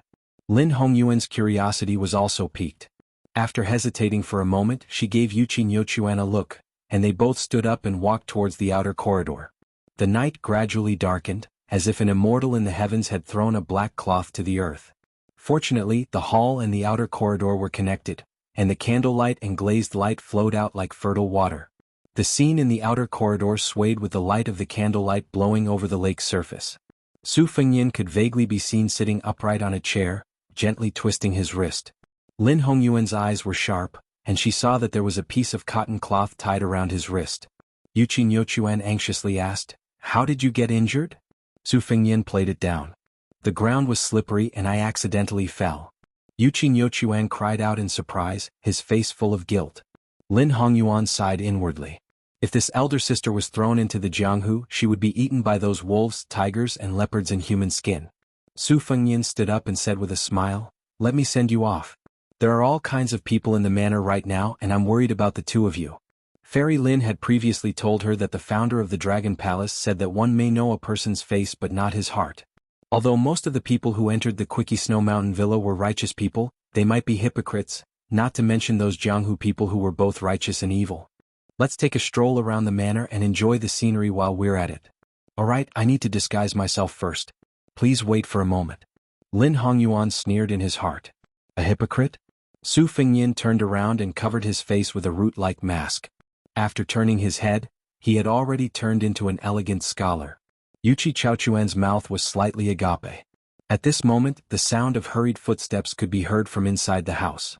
When Manor Lord Yuqi Liangfu saw that his daughter was safe and sound, he was obviously relieved of a heavy burden. However, he still pretended to be indifferent and said with a smile, "If father's guess is correct, they came here by boat? Chaoquan, how can you greet a distinguished guest like this? Only young Palace Lord Lin is experienced and knowledgeable and won't lower himself to your level." Yuqi Chaoquan smiled and ran to Yuqi Liangfu's side, affectionately calling him father. Yuqi Liangfu lowered his head and glared at her. Then he quickly raised his eyes and smiled at the young white-haired scholar. Even with a warm smile, the way he looked at his daughter was completely different. Su Fengyin put his hands in his sleeves and bowed respectfully. "The Dragon Palace's Li harvesting official is honored to meet Manor Lord." Lin Hongyuan explained with a smile, "Zhuijing is Mr. Nalin's favorite student. People outside of the Southern Tang sect may not be familiar with young Master Zhua. When he first entered the Dragon Palace, we intended to let him choose a position. However, young Master Zhua had a strange eye and chose a Li harvesting official who was not as good as the imperial censor official. He said that the saying of harvesting pearls was more pleasing to the scholars who aspired to win the imperial examination. Sister Yuchi and I have been drinking for about an hour. Young Master Zhua was only focused on being our door god. Sister Yuchi still has more face. The iciness in Yuchi Liangfu's eyes melted and immediately turned a bit warmer. Indeed, the title of Mr. Nailin was too high and unreachable for the people of Liang. He was the #1 person in the southern Tangdao, not just in name but also in reality. It was not an exaggeration to say that he was Nailin Yusi rather than Zhao Bing, the prince of Yanqi. Even under the eyes of Zhao Bing on the southern border, how many times had Mr. Nailin overstepped his authority? Otherwise, when the vassal kings entered the capital, Nailin Yusi would not have taken the carriage and the king of Yanqi would not have acted as the escort knight. If Zhou Jing was really Mr. Nailin's disciple, then Yuchi Liangfu valued him even more than Lin Hongyuan, the young palace lord Lin who was in an awkward position. Yuchi Liangfu cupped his fists and said softly, "There was an accident in the manor, but since young Master Zhua is by my daughter's side, Liangfu can rest easy. After dealing with the matters at hand, Liangfu will apologize to young Master Zhua and have a good drink." Su Fengyin nodded and said, "I don't dare to disobey." Yuchi Liangfu left the courtyard and shook his head to the old steward who was waiting at the door and said, "Yuchuan is fine. We met a young man named Zhou Jing." Lin Hongyuan said that he was Nailin Yusi's disciple. But even if the Dragon Palace made a move this time, it was only directed at Xiaodong Mountain. Moreover, the Dragon Palace absolutely did not have the strength to kill Li Huoli and Xianxia. How could the Dragon Palace, which is located in a corner of Nanjiang, shake the power behind these two people? If it was really Mr. Nailin's shocking plan, even if it was really the Dragon Palace's doing, it was not something that the Quick Snow Manor could intervene in. We, the people of Jianghu who have no one to rely on in the imperial court, could easily be destroyed. Chapter 834. The old steward was deeply worried. I really can't think of anyone with such skill and courage. Although Xianxia did not appear in the martial arts competition, she is still a top-notch master. The Spring Invitation Cottage is also connected to the new Minister of War. Li Huoli's skills are probably average, but with the imperial court as a life-saving talisman, who would dare to make a move? I'm afraid that if the manor does not handle this properly, it will be hard to avoid the wrath of various powers. There will be many who will take advantage of the situation to fish in troubled waters and add insult to injury. Manor Lord must think of a way out. The king of Jing and has always wanted Quick Snow Mountain Villa to rely on the Wang family. Manor Lord, do you agree? Yuchi Liangfu's expression was complicated, and he was unable to decide what to do. He stopped and looked at a large red lantern hanging on a tree branch. There was no joy in it at all. He heavily exhaled and helplessly said, "It's like doing business. I originally wanted to use this time's Wulin Alliance leader election to bring prestige to the manor. When the time comes we can find a buyer ourselves. The highest bidder gets it. The king of Jing urgently wants to buy it, and we don't have to worry about the next buyer. We can follow our own temperament and not sell it. Now that we are in trouble and we turn to the Jing Palace, I'm afraid Quick Snow Mountain Villa will have to be sold at a low price. If we buy and sell it to everyone's satisfaction, then it's fine. But now I'm afraid that even if we sell it to the Jing Palace, that young vassal king will remember that Quick Snow Mountain Villa was not tactful in the past and make things difficult for the manor. I know that this vassal king has a master behind the scenes, and his governance is clear and he is well known. He is not inferior to the old vassal king in any way. Judging from his words and actions, he doesn't seem to have a big heart. A person without foresight will have immediate worries. As the head of the manor, I'm afraid that when I pay respects to my ancestors in the future, I won't have the face to face them." The old steward softly comforted him. "Yanbao has already sent people to the king of Jing and to mobilize troops. I hope it will be settled in one fell swoop. Once the thousands of iron cavalry from Xiang and Fan arrive, as long as the assassin leaves a trace, it will be difficult for him to escape. I'm afraid that he will kill in 10 steps, and by now he has already escaped." A trusted steward of the manor hurriedly delivered a message. "Manor Lord, we've only traveled less than 10 li from Yanbao when we were intercepted by Prince Jing An's scouts. It turns out that Prince Jing An had already used the military tally to mobilize the Qingzhou Navy. The warships were lined up on the lake 20 li away. It was only because of the thick fog on the lake that no one noticed them. Furthermore, there were more than 4,000 light cavalry stationed at every intersection, along with dozens of scouts scattered all over the place. As soon as there's any movement, we can reel in the net. After Yuqi Liangfu recovered from his pleasant surprise, he bitterly smiled and said, "This Prince Jing, and truly has divine foresight. So it turns out that Soar Snow Manor has become a fish pond. As long as the big fish takes the bait, it will be dragged to the shore. Think, look, eh? Maybe Xianxia and Li Yibai are the Crown Prince's students. They are only there to deceive the public and make it look better for the imperial court to meddle in the martial arts world. Manor Lord, there is one thing I have to say.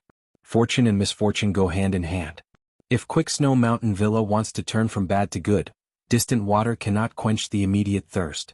We can only choose the Jing'an Palace as our neighbor. After all, he is the first king to inherit the throne after the spring and autumn period.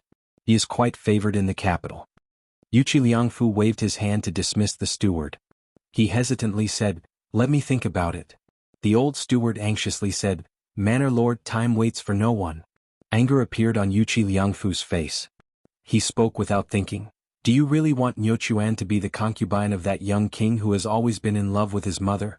Yuqi Liangfu can't sell his daughter for glory and wealth." The old steward kept quiet out of fear. He sighed and said, "It was a bad plan. Although the villa was saved, it was indeed hard on the young miss."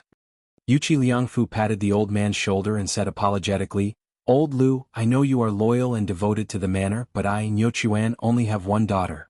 She has the same stubborn temperament as her mother who died young. As her father, I have to make her happy. Marrying a poor boy who truly likes her is better than marrying into a family of generals and ministers where everything is out of her control. How many women can live happily as duckweed?" The old steward nodded. Yuqi Liangfu fiercely rubbed his cheeks and said in a low voice, "Wait a little longer." At the outer corridor, compared to Yuqi Liangfu and the old steward who were stuck in a quagmire, it was much more relaxed on the surface. Yuqi Nyochuan volunteered herself, saying that she could reach her residence by rowing a boat. However, when she approached the railing and knocked, she was immediately dumbfounded. At that time, she was in a hurry to get ashore and forgot to fasten the small boat with a black canopy. Probably because of the lake breeze, there was no trace of the small boat. This made Yuqi Nyochuan's face turn red. She didn't dare to look at Su Fengyan and Lin Hongyuan. At this moment, a black figure slowly passed through the fog and appeared in everyone's field of vision. A young and handsome Taoist stood at the bow of the boat with an exquisite bamboo flute tied to his waist. He had a somewhat ethereal and otherworldly charm. The orthodoxy of the world revered the ancestral court, Mount Longhu. The Taoists of the world naturally regarded the Mount Longhu's heavenly master as the most important. Although the young Taoist in front of them didn't dress like a noble from the heavenly master's residence, his bearing could make people forget him at a glance. Lin Hongyuan slightly narrowed her eyes in order to hide her schadenfreude. The main character had arrived. Moreover, this young Taoist who had a meteoric rise in the imperial court and a great reputation in the Jianghu didn't disappoint Lin Hongyuan. On the contrary, his words broke the heavenly mystery. This humble Taoist of Mount Longhu's Xianxia greets young palace head Lin and young Miss Yuqi. "Also, this young master, your left hand has been pierced by a sword in your sleeve. Would you allow this humble Taoist to make an unnecessary move and shamelessly gift you a bottle of the mountain's secret golden sore medicine?" Su Fengyan didn't move at all. He stood by the railing with his hands in his sleeves. Xianxia smiled warmly. "Other than returning the boat to young Miss Yuqi, this humble Taoist also has a gift in return. I remember that at that time on the great snowfield, there was someone who spoke malicious words and didn't return a sword owed." Su Fengyan's reply simply swayed Yuqi Nyochuan's mind. Of course, she didn't care about some Mount Longhu Taoist owing a sword on the great snowfield. This silly girl's but had always been unswervingly tilted towards the fellow beside her. She only heard him ask, "Are you courting death?" Chapter 835.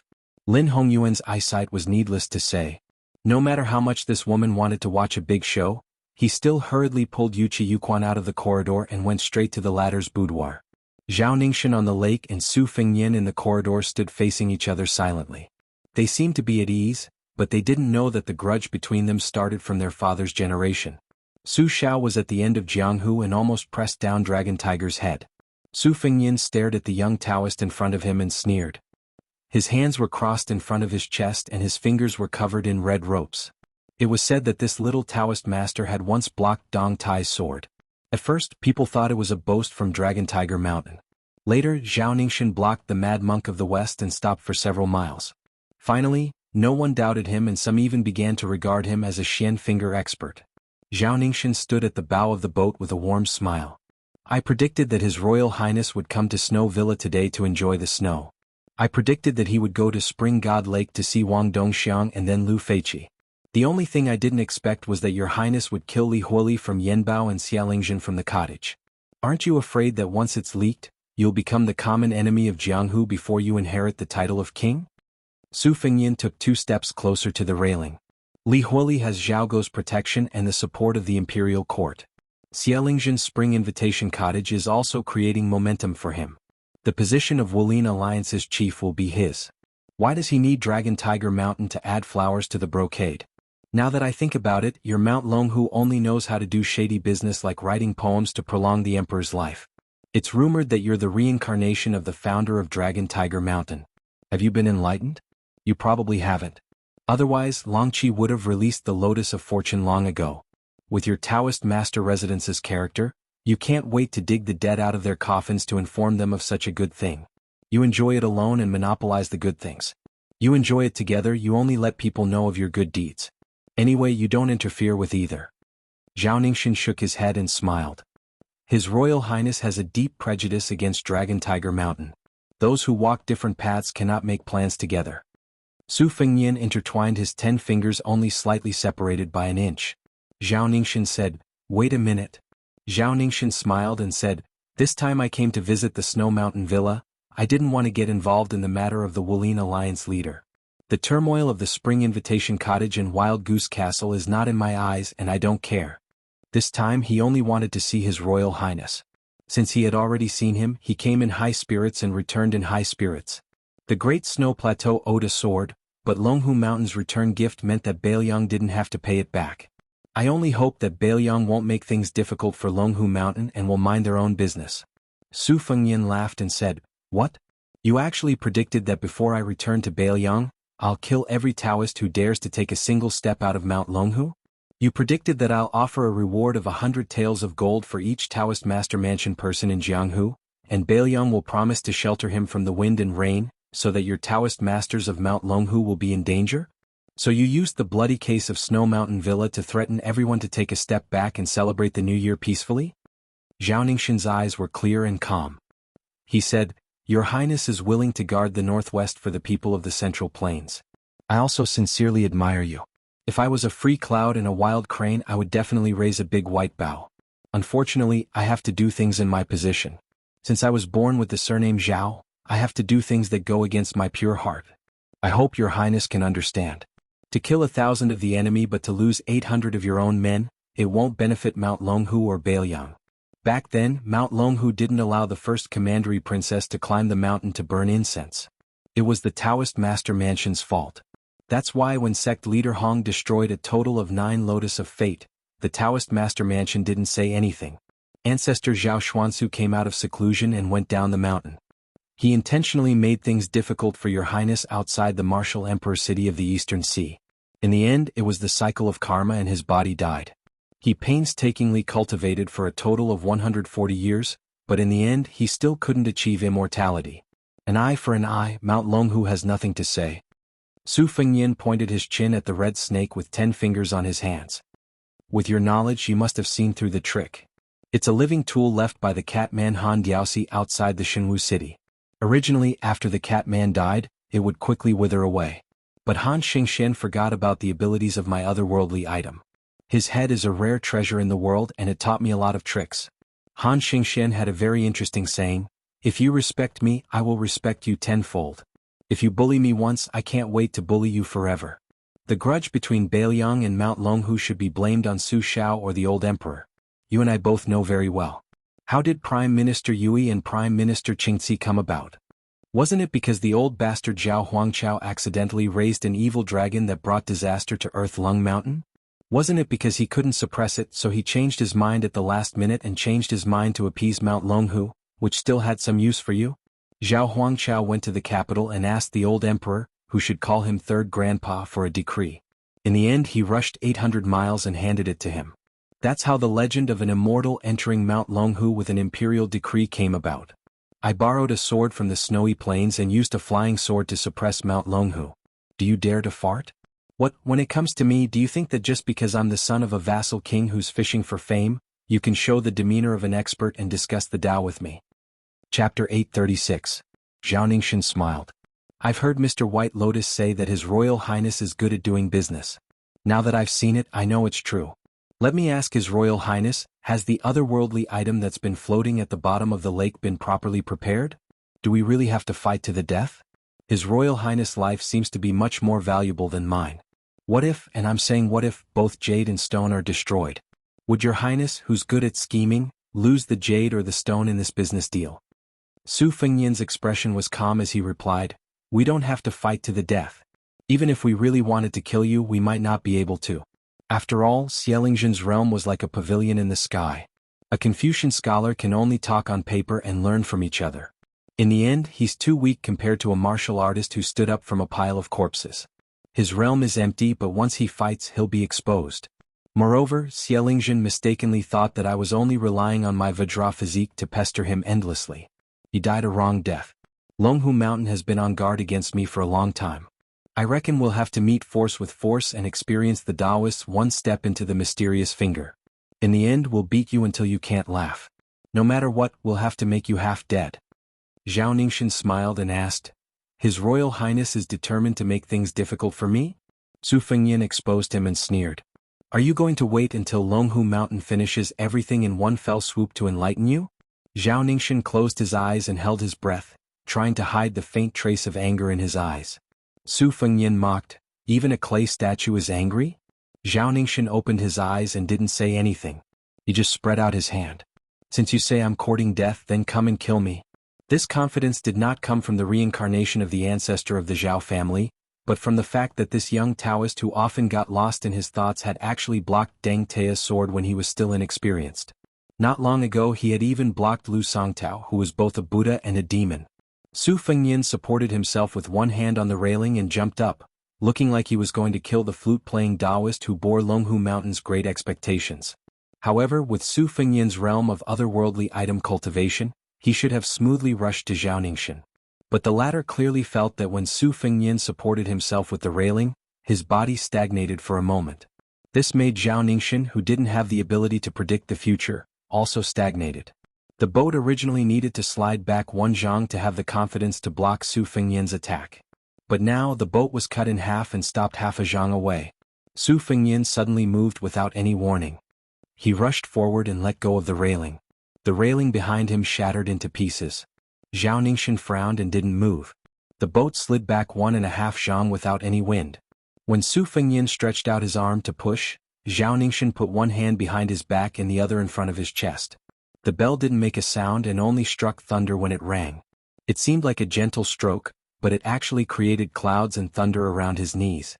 Purple qi lingered around his knees, making Xianxia look more like an immortal. Su Fengyan didn't rely on his Vajra body like he did when he killed Li Huoli and Xianxia. He rushed forward recklessly, his hands dazzlingly tearing apart Xianxia's purple clouds and thunder. Xianxia gently lifted his foot and kicked Su Fengyan's abdomen. Su Fengyan also pressed his palm on Xianxia's forehead. Almost at the same time he suddenly exerted force. The boat retreated into the fog like an arrow. Su Fengyan quickly floated back to the outer corridor, bent his knees and stepped on the outer wall. He rushed forward like thunder again and the wall collapsed. Xianxia, who was in the fog, picked up the dark green bamboo flute and twirled his 2 fingers. The bamboo flute was like a bamboo dragonfly stirring up the fog on the lake. It was like splashing water at Su Fengyan. Su Fengyan's 5 fingers formed a hook and tried to crush the dark green bamboo flute. He still underestimated the flute's majestic qi. He let go as soon as he touched it. His body was bounced to the side of the lake. His feet splashed a lot of water before he could land on the lake. Xianxia lightly shouted, "Rise?" The boat rose several feet from the water and barely dodged a sneak attack under the water from a vermilion robe. The latter flashed and disappeared. When the boat fell, Su Fengyan tiptoed and chopped at Xianxia. The dark green bamboo flute behind him was like a trapped beast. It was strangled by the flying sword Thunderpool sword array. Xianxia, who also fought barehanded, stepped on the bow of the boat and fell into the lake. The whole boat turned over on the water and smashed back to Su Fengyan. Su Fengyan's hand chopped like an immortal touching the top of the head. He smashed the boat into pieces on the spot. His palm pressed down on the top of the head without slowing down. Half of his body was still in the lake. Zhao Ningxin didn't dodge and let Su Fengyan's palm hit on the top of his head. The lake water shook violently, setting off huge waves and hitting the corridor. Thousands of pounds of lake water poured into the courtyard behind the two people. Su Fengyan slowly floats down on a wooden plank on the lake surface after the small boat is broken. That palm actually doesn't touch Zhao Ningxin's head at all. This young Taoist chi is at its peak, which is unexpected. Zhao Ningxin floated to the surface and finally saw the real face of the otherworldly item behind Su Fengyan. It was in a red robe with 5 arms and a sad face. Zhao Ningxin said in a deep voice, "Since ancient times evil things have been chaotic. I can tolerate your domineering highness, but I can't tolerate the otherworldly item. Today, even if I have to sacrifice my cultivation, I will enforce justice for heaven." This time, it was Su Fengyan's turn to stretch out a palm with a gloomy face. His eyes were full of hatred, indicating Zhao Ningxin to enforce justice for heaven.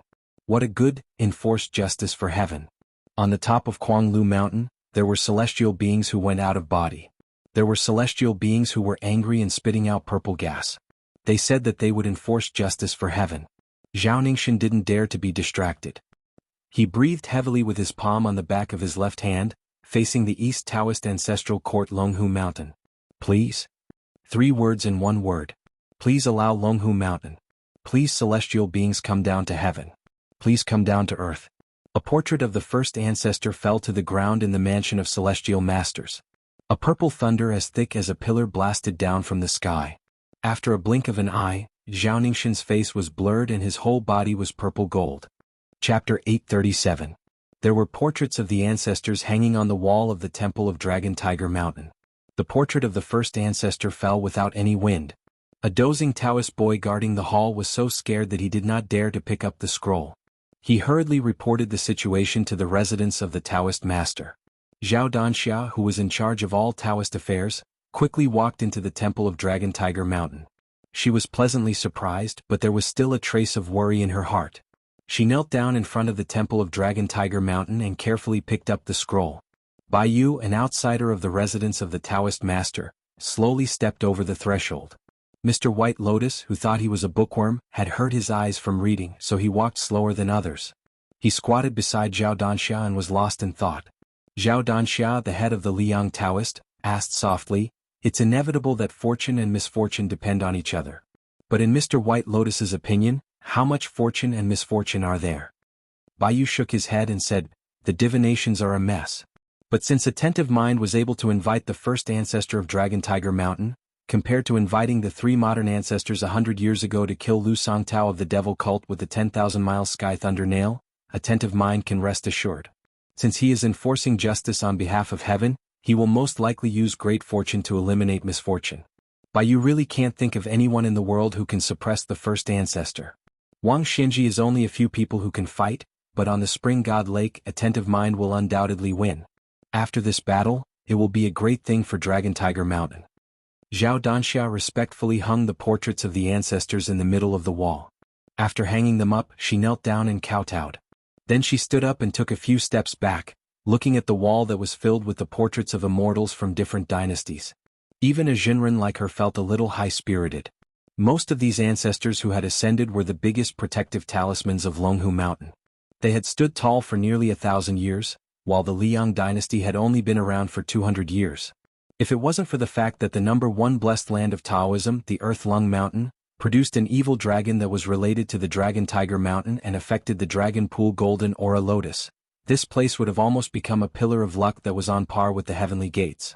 Then, it would be guaranteed that the next 500 years of great fortune would be unimaginable. Zhao Danxia suppressed the haze in her heart and thought of Zhao Ningxin, a direct descendant of the Taoist master's mansion, who had blocked Dong Tai's sword when he came up the mountain to greet the ceremony. Her mood was undoubtedly better. She smiled while twirling her beard. "With such a good seedling like Ningxin, we can invite the ancestors so quickly. It's 20 to 30 years earlier than we expected, so we don't have to worry about the lack of manpower.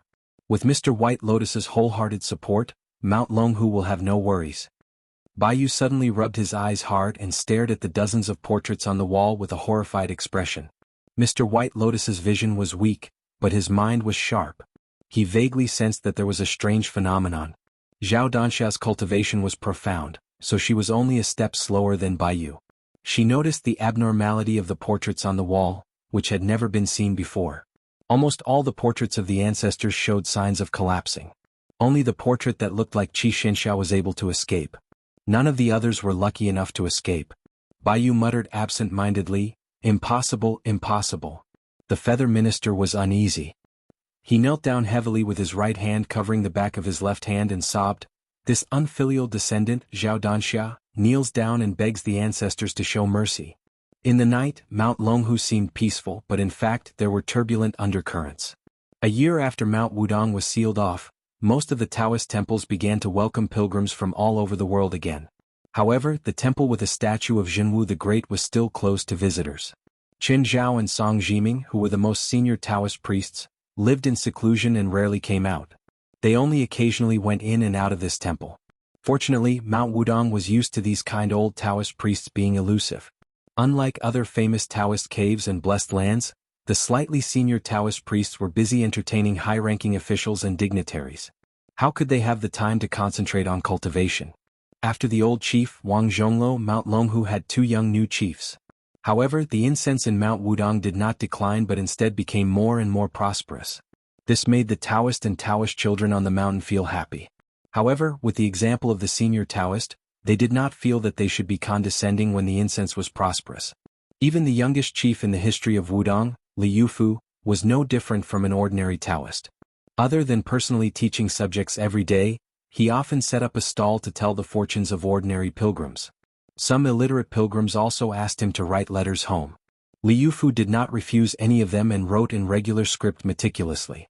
The pilgrims all said that after sending letters, their families became more prosperous. In the beginning, pilgrims from scholarly families advised the people that disturbing the chief would delay the great Taoist master's cultivation to achieve immortality. However, Liu Fu personally comforted the people, saying that cultivation was to cultivate to be an ordinary person. It did not matter if one could not cultivate to become an immortal. Eating, sleeping, reading, and writing were all part of the cultivation, which meant that they were cultivating to be an ordinary person. Once they cultivated to have a normal heart, it did not matter if they could not cultivate to become an immortal. Eating, sleeping, reading, and writing were all part of the cultivation. A maxim began to circulate in Jianghu. The people of Jianghu cultivated immortality, but Mount Wudong cultivated ordinary life. In the temple, Qin Yao, the most senior person of Mount Wudong who was in charge of discipline, stood solemnly at the threshold of the temple. He looked at the statue of Jianghu Great Emperor in the temple. Beside him was Song Jiming, who was more than 140 years old and had experienced 4 chiefs, and Yu Xingrui, the master of the current chief of Mount Wudong, Liu Fu.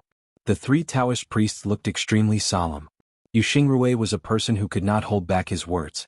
He whispered to his 2 senior brothers. When His Royal Highness returned to Beiliang after traveling Jianghu for the second time, he kept asking us about the difference between Mount Longhu and Mount Wudong's methods of inviting deities.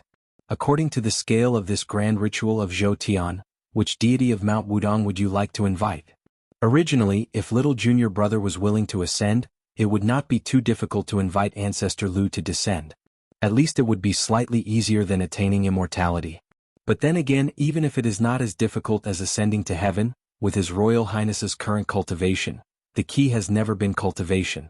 Even with Mount Wudong's 81 peaks as the grand ritual of Zhou Tian, it may not be possible to invite a deity who should not be tainted by the mortal world. Senior brother Qin, senior brother Song, to be honest, I've always been unwilling to let Mount Wudong get involved in the secular world struggle for tripod cauldrons. It goes against Ancestor Lu's teachings. Song Jiming smiled and said, Mount Longhu is anxious. They can't wait to transfer the fate of the entire Dragon Lake to that little celestial master so that he can enlighten his orifices.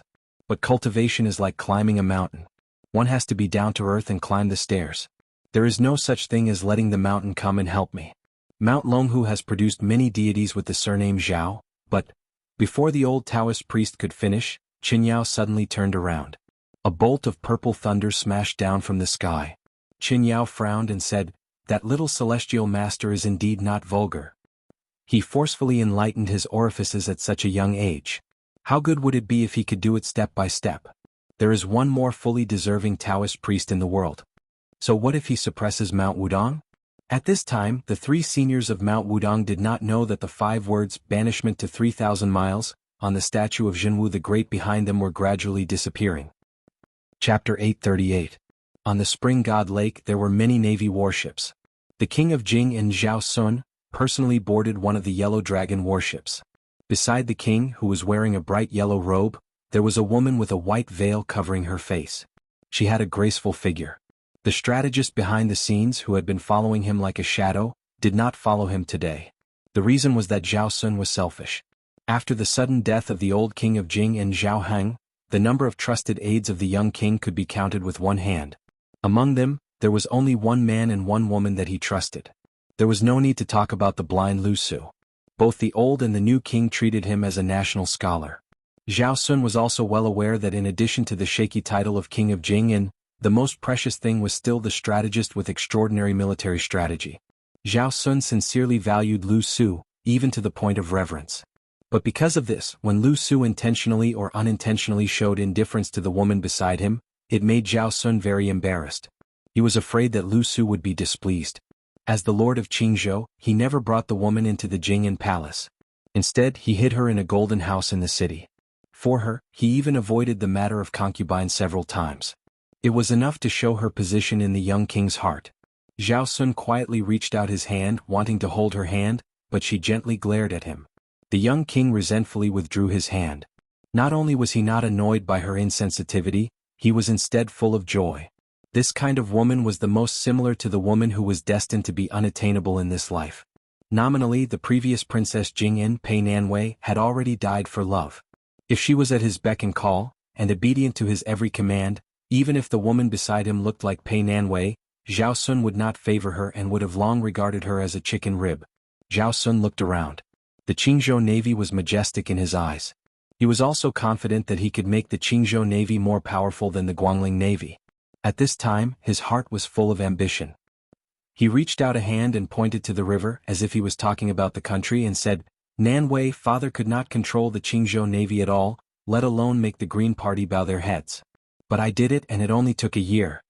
The woman said with a gentle voice, "Mr. Lu is a pillar of great talent that even Grand Preceptor Sun and Grand Preceptor Zhang have repeatedly praised. Living in Xiangfan is already an injustice. You absolutely cannot have the slightest bit of complaint towards Mr. Lu just because Mr. Lu doesn't like me. If Mr. Lu only listens to your preferences, then people will look down on you." Zhao Sun was even more delighted when he heard this. He nodded, "Don't worry about this. As long as I, Zhao Sun, am rich, I will not let Mr. Lu be poor. What Yan Qi King Zhao Bing can give Nalan Yusi, I can only give Mr. Lu more." The woman coldly reprimanded, "What's the point of saying these flowery words? You know that Mr. Lu does not care about those empty titles. Your temper is too frivolous." Zhao Sun laughed loudly, "That's right. You should calm down." There was a moment of silence. Zhao Sun looked at the 800-li Spring Immortal Lake and said in a low voice, "One day I will give you the Spring Immortal Lake." Zhao Sun swears that these words are not false. The corner of the woman's mouth rose. Outside the city of Xiangfan, a group of travelers arrived. 2 carriages passed through the city but did not enter. There were rich men, powerful men, a fat pig, and several retainers who caused people to be intimidated at first glance. Approaching the fork in the reed pond, the 2 carriages stopped at the same time. The old man got off the carriage. He walked with a slight limp and his hands on his hips, which could not hide his hunchback. He muttered to himself, "This is the place where he killed the 11th in the world, Wang Mingyin? And he killed that old woman, Zhao Heng's trusted cavalry, with a single spear?" The fat pig eagerly approached and said with a smile, "Father, His Highness said that he would draw his sword before he killed, and that he would return it to its scabbard after he killed." Ning Amei and the 100 Phoenix battalions were completely convinced at that time. The old man with yellow spots on his hands and face smiled. He squatted down and grabbed a handful of soil. Holding it in his hand, he looked at the reeds in a daze. The old man murmured, "After Huangjin brought him back to Baiyang, he told me that this child scolded me every day and was full of resentment. But he always found excuses to go to places where I fought in the past to take a walk and take a look." The fat pig squatted down and felt uncomfortable holding it in. He simply sat down on the ground and said with a smile, "Father, His Highness has a sharp tongue but a soft heart. He is stubborn on the surface but in his heart he admires you very much. Most sons are like this." The old man dismissed it with a smile. He tilted his palm and watched the soil slide down. He said softly, "Such a child who has a sword god and a death warrior protecting him, and who is so timid that he doesn't even dare to take off his soft armor when he sleeps. Why did he go to Beimang and risk his life for the fifth raccoon? The night before he went to Beimang he drank with me. Before he died he cried and told me that he had a dream that was not a dream. On the top of Quanglu Mountain, there was a celestial being called Zhao Huangqiao who had an out-of-body state and killed his mother's soul. He said that sooner or later he would kill that fellow. When this child first started to practice the saber, I actually did not think highly of him. But I know that revenge is one thing, wanting to take revenge is a matter of course. Whether he can do it or not is another matter. But if he wants to take revenge, whether he will do it or not, whether he will suffer hardships and then give up is another matter. In terms of status, if you add up all the places in Liang and Beimang, or even up to the spring and autumn period in the Central Plains, the number of people who are better than him can't be counted with two hands. However, to be able to dare to kill Su Huainan, kill the fifth raccoon, kill Luo Yang, kill the celestial being, and persist in doing what he wants to do step by step, it really can't be considered many. The old man wiped his sleeve with the hand that was grabbing the mud, and then took out a jade bracelet that had a few strands of green left in it from his other sleeve. The jade was dropping too quickly, not to mention that it was of a tender type and had a poor water source, so it wasn't worth much. The old man smiled and said, "When I was young, I had the best taste in women in the world, so I was a complete mess when it came to choosing these things. I wholeheartedly wanted to earn money to buy something presentable for my future wife, but I couldn't save any money, so I shamelessly borrowed 50 taels of silver from Sun Ping. In the end, I bought this damn bracelet, but it began to drop a few days after I gave it to her. Only then did I know that I had been cheated badly." However, the child's mother didn't mind and kept wearing it. The old man placed the bracelet on his skinny cheeks. "It was cool," he said softly. "That night, bald donkey Yang asked me to drink. She said she was going out to buy more wine. She took off the bracelet and put it in her room. At that time I didn't think much of it."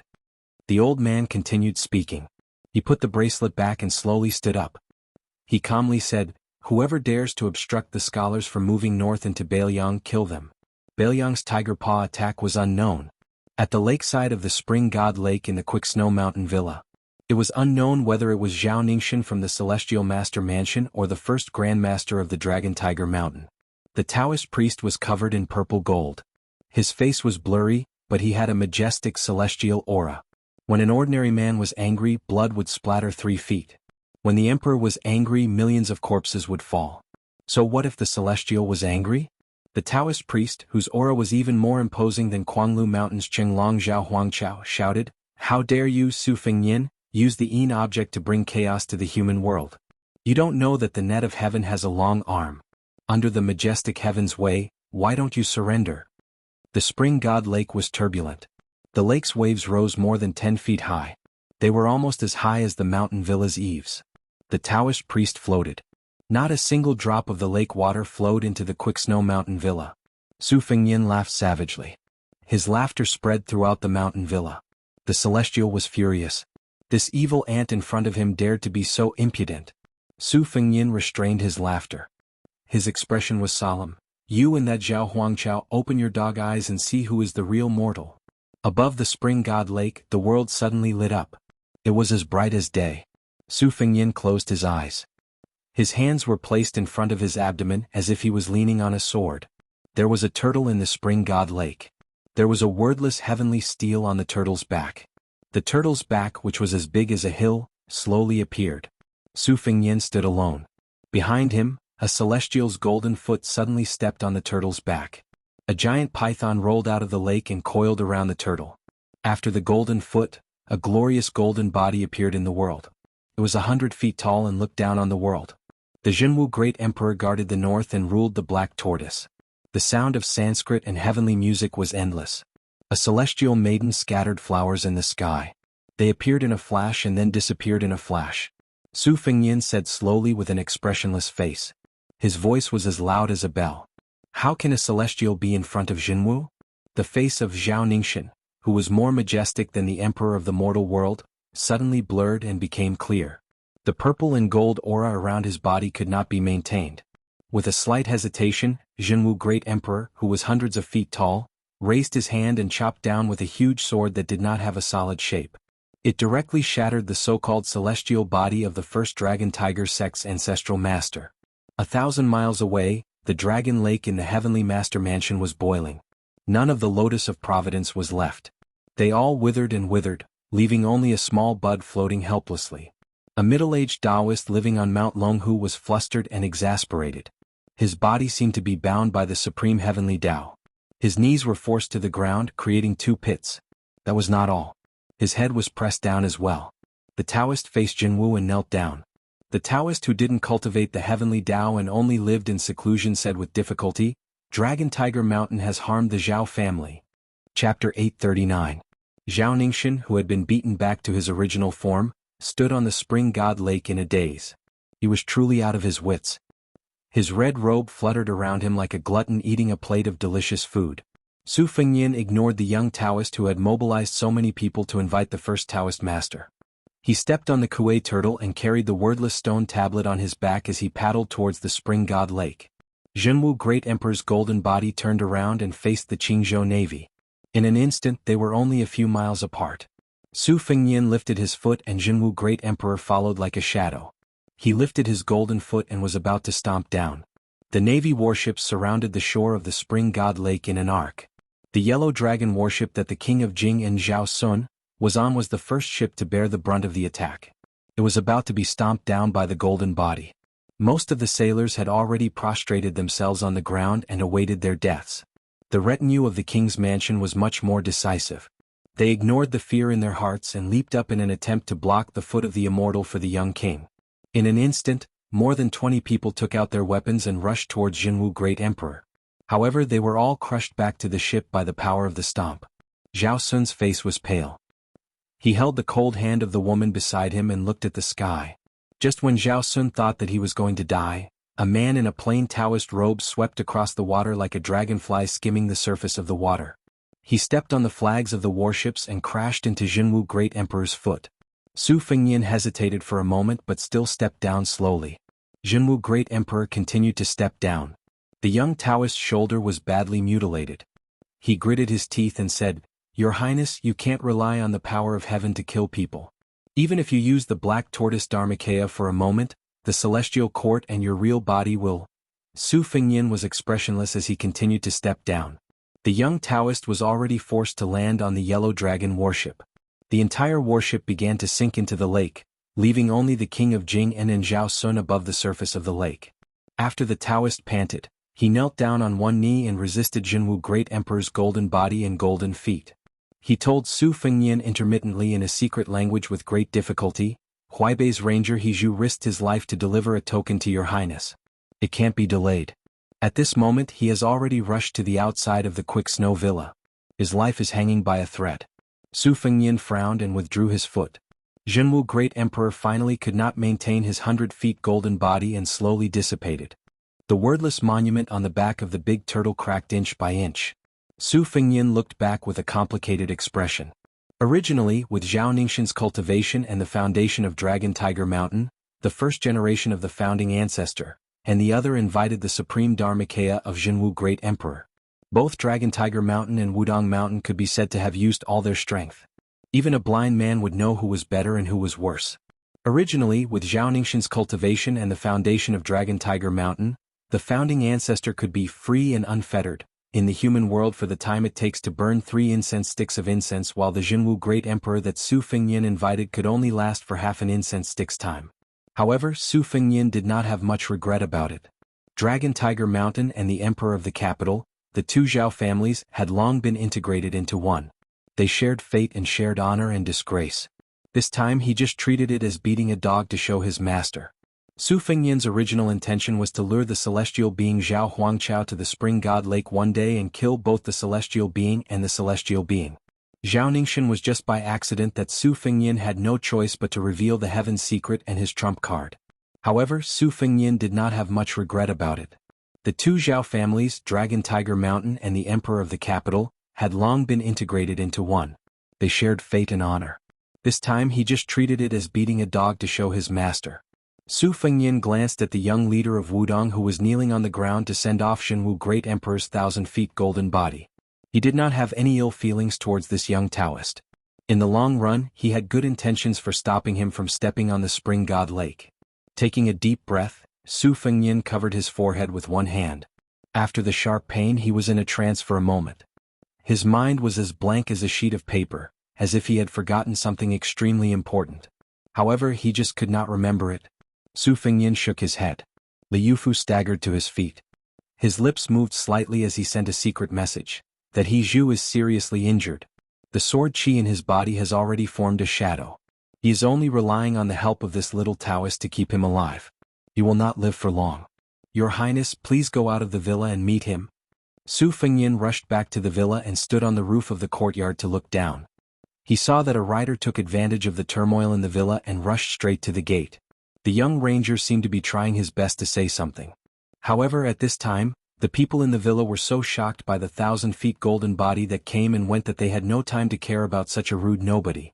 The galloping ranger was like a headless fly. His chest was covered with blood, his face was pale, and he was about to fall off the horse. In his blurred vision, the ranger saw a figure rushing over from the wall and helping him down from the horse. He sat on the ground against the wall and blood kept oozing out from the fingers covering his mouth. The white-haired young master in front of him knocked on several aperture acupoints to stop the vicious sword chi that was wantonly running around in his body. The young master asked in a deep voice, I am Su Fengnian. What do you want to give me? The ugly ranger took out a hairpin from his arms and handed it to Su Fengnian with trembling hands. He said in a hoarse voice, I am He Zhu. I met a young devil who killed people on the street and was seriously injured. I was saved by a Miss Jia. She asked me to send this hairpin to Bailiang. She said that she and young Master Su did not owe each other anything. Due to the final radiance of the setting sun before his death, He Zhu, who had regained some of his vigor, squeezed out an ugly smile and said slowly, I was injured by the sword chi and rushed to Bailiang. I heard that there were scholars from Xianxia Academy who were rushing to Bailiang, so I wanted to go with them. I could only blame myself for being incompetent and fainted halfway. Fortunately, I was saved by Jinren Li, the leader of Wudong sect. Then I knew that young Master Su was in the villa. If I had known that young Master Su was His Royal Highness in Bailiang, I would not have agreed to this at that time. After all, the He family in Huaibei was exterminated by General Su. But since I have promised Miss Jia, I have to keep my promise. I have to. Su Fengnian held the blood-stained hairpin tightly and asked softly, How is Miss Jia? The ugly ranger said worriedly, I only know that Miss Jia has been fighting with 3 powerful devils for a long time. One of them has an amazing sword chi and killed people along the way. He calls himself Cut Willow. The other 2 also have an accent of Beimang. Jinren Li of Wudong sect has revealed the secret of heaven. They are most likely level 1 masters in Beimang. When Miss Jia gave me the hairpin, she was in Jianghu City, which is more than 200 miles away from here. She was seriously injured in an alley called Plum Alley in the south of the city. I hope young Master Su can hurry to rescue her. Su Fengnian nodded and held his hand. He slowly injected genuine chi into his hand to prolong his life. I see. He Zhu shook his head and said, Young Master Su, you don't have to worry about my life or death. Liu Fu floated over. Su Fengnian stood up and bowed deeply to He Zhu. Liu Fu said softly, Your Highness, don't worry. You can go north. Yu Fu will send Brother He on his last journey. Su Fengnian's hands pressed down lightly and the ground shook. His body rose from the ground like a rainbow, crossing the sky and crossing the Quick Snow Mountain Villa. Liu Fu squatted in front of He Zhu and held his pale face with both hands. The horse, which had been dependent on its master for many years, came to He Zhu's side. It lowered its head and touched He Zhu. Then it knelt on the ground and leaned against the corner of the wall to shelter its master from the cold. He Zhu asked with a smile, Jinren Li, do you have any wine to drink? Liu Fu, whose shoulder was stained with blood, was in a dilemma. He Zhu shook his head and said with a smile, Forget it. I don't have any money for wine. It was said that people were so poor that they could only make a ringing sound. However, He Zhu's pockets didn't make any ringing sounds at all. He Zhu had only been a wine tax collector in a small town. He was not good at reading people's faces. After a few years of muddle-headedness, the money he earned was only enough to take the horse that the military camp did not want. He wanted to walk around Jianghu and see. If only he could use poetry to buy wine. Young man is chivalrous and makes friends with 5 heroes. Liver and gallbladder holes, hair stands up. In the negotiation, life and death are the same. A promise is worth 1,000 gold, a promise is worth 1,000 gold. The young paladin's murmur gradually faded away. Liu Fu did not want to let go for a long time. After a long time the horse whimpered. Liu Fu stood up and put He Zhu on the horse's back. He led the horse out of the snow mountain villa slowly.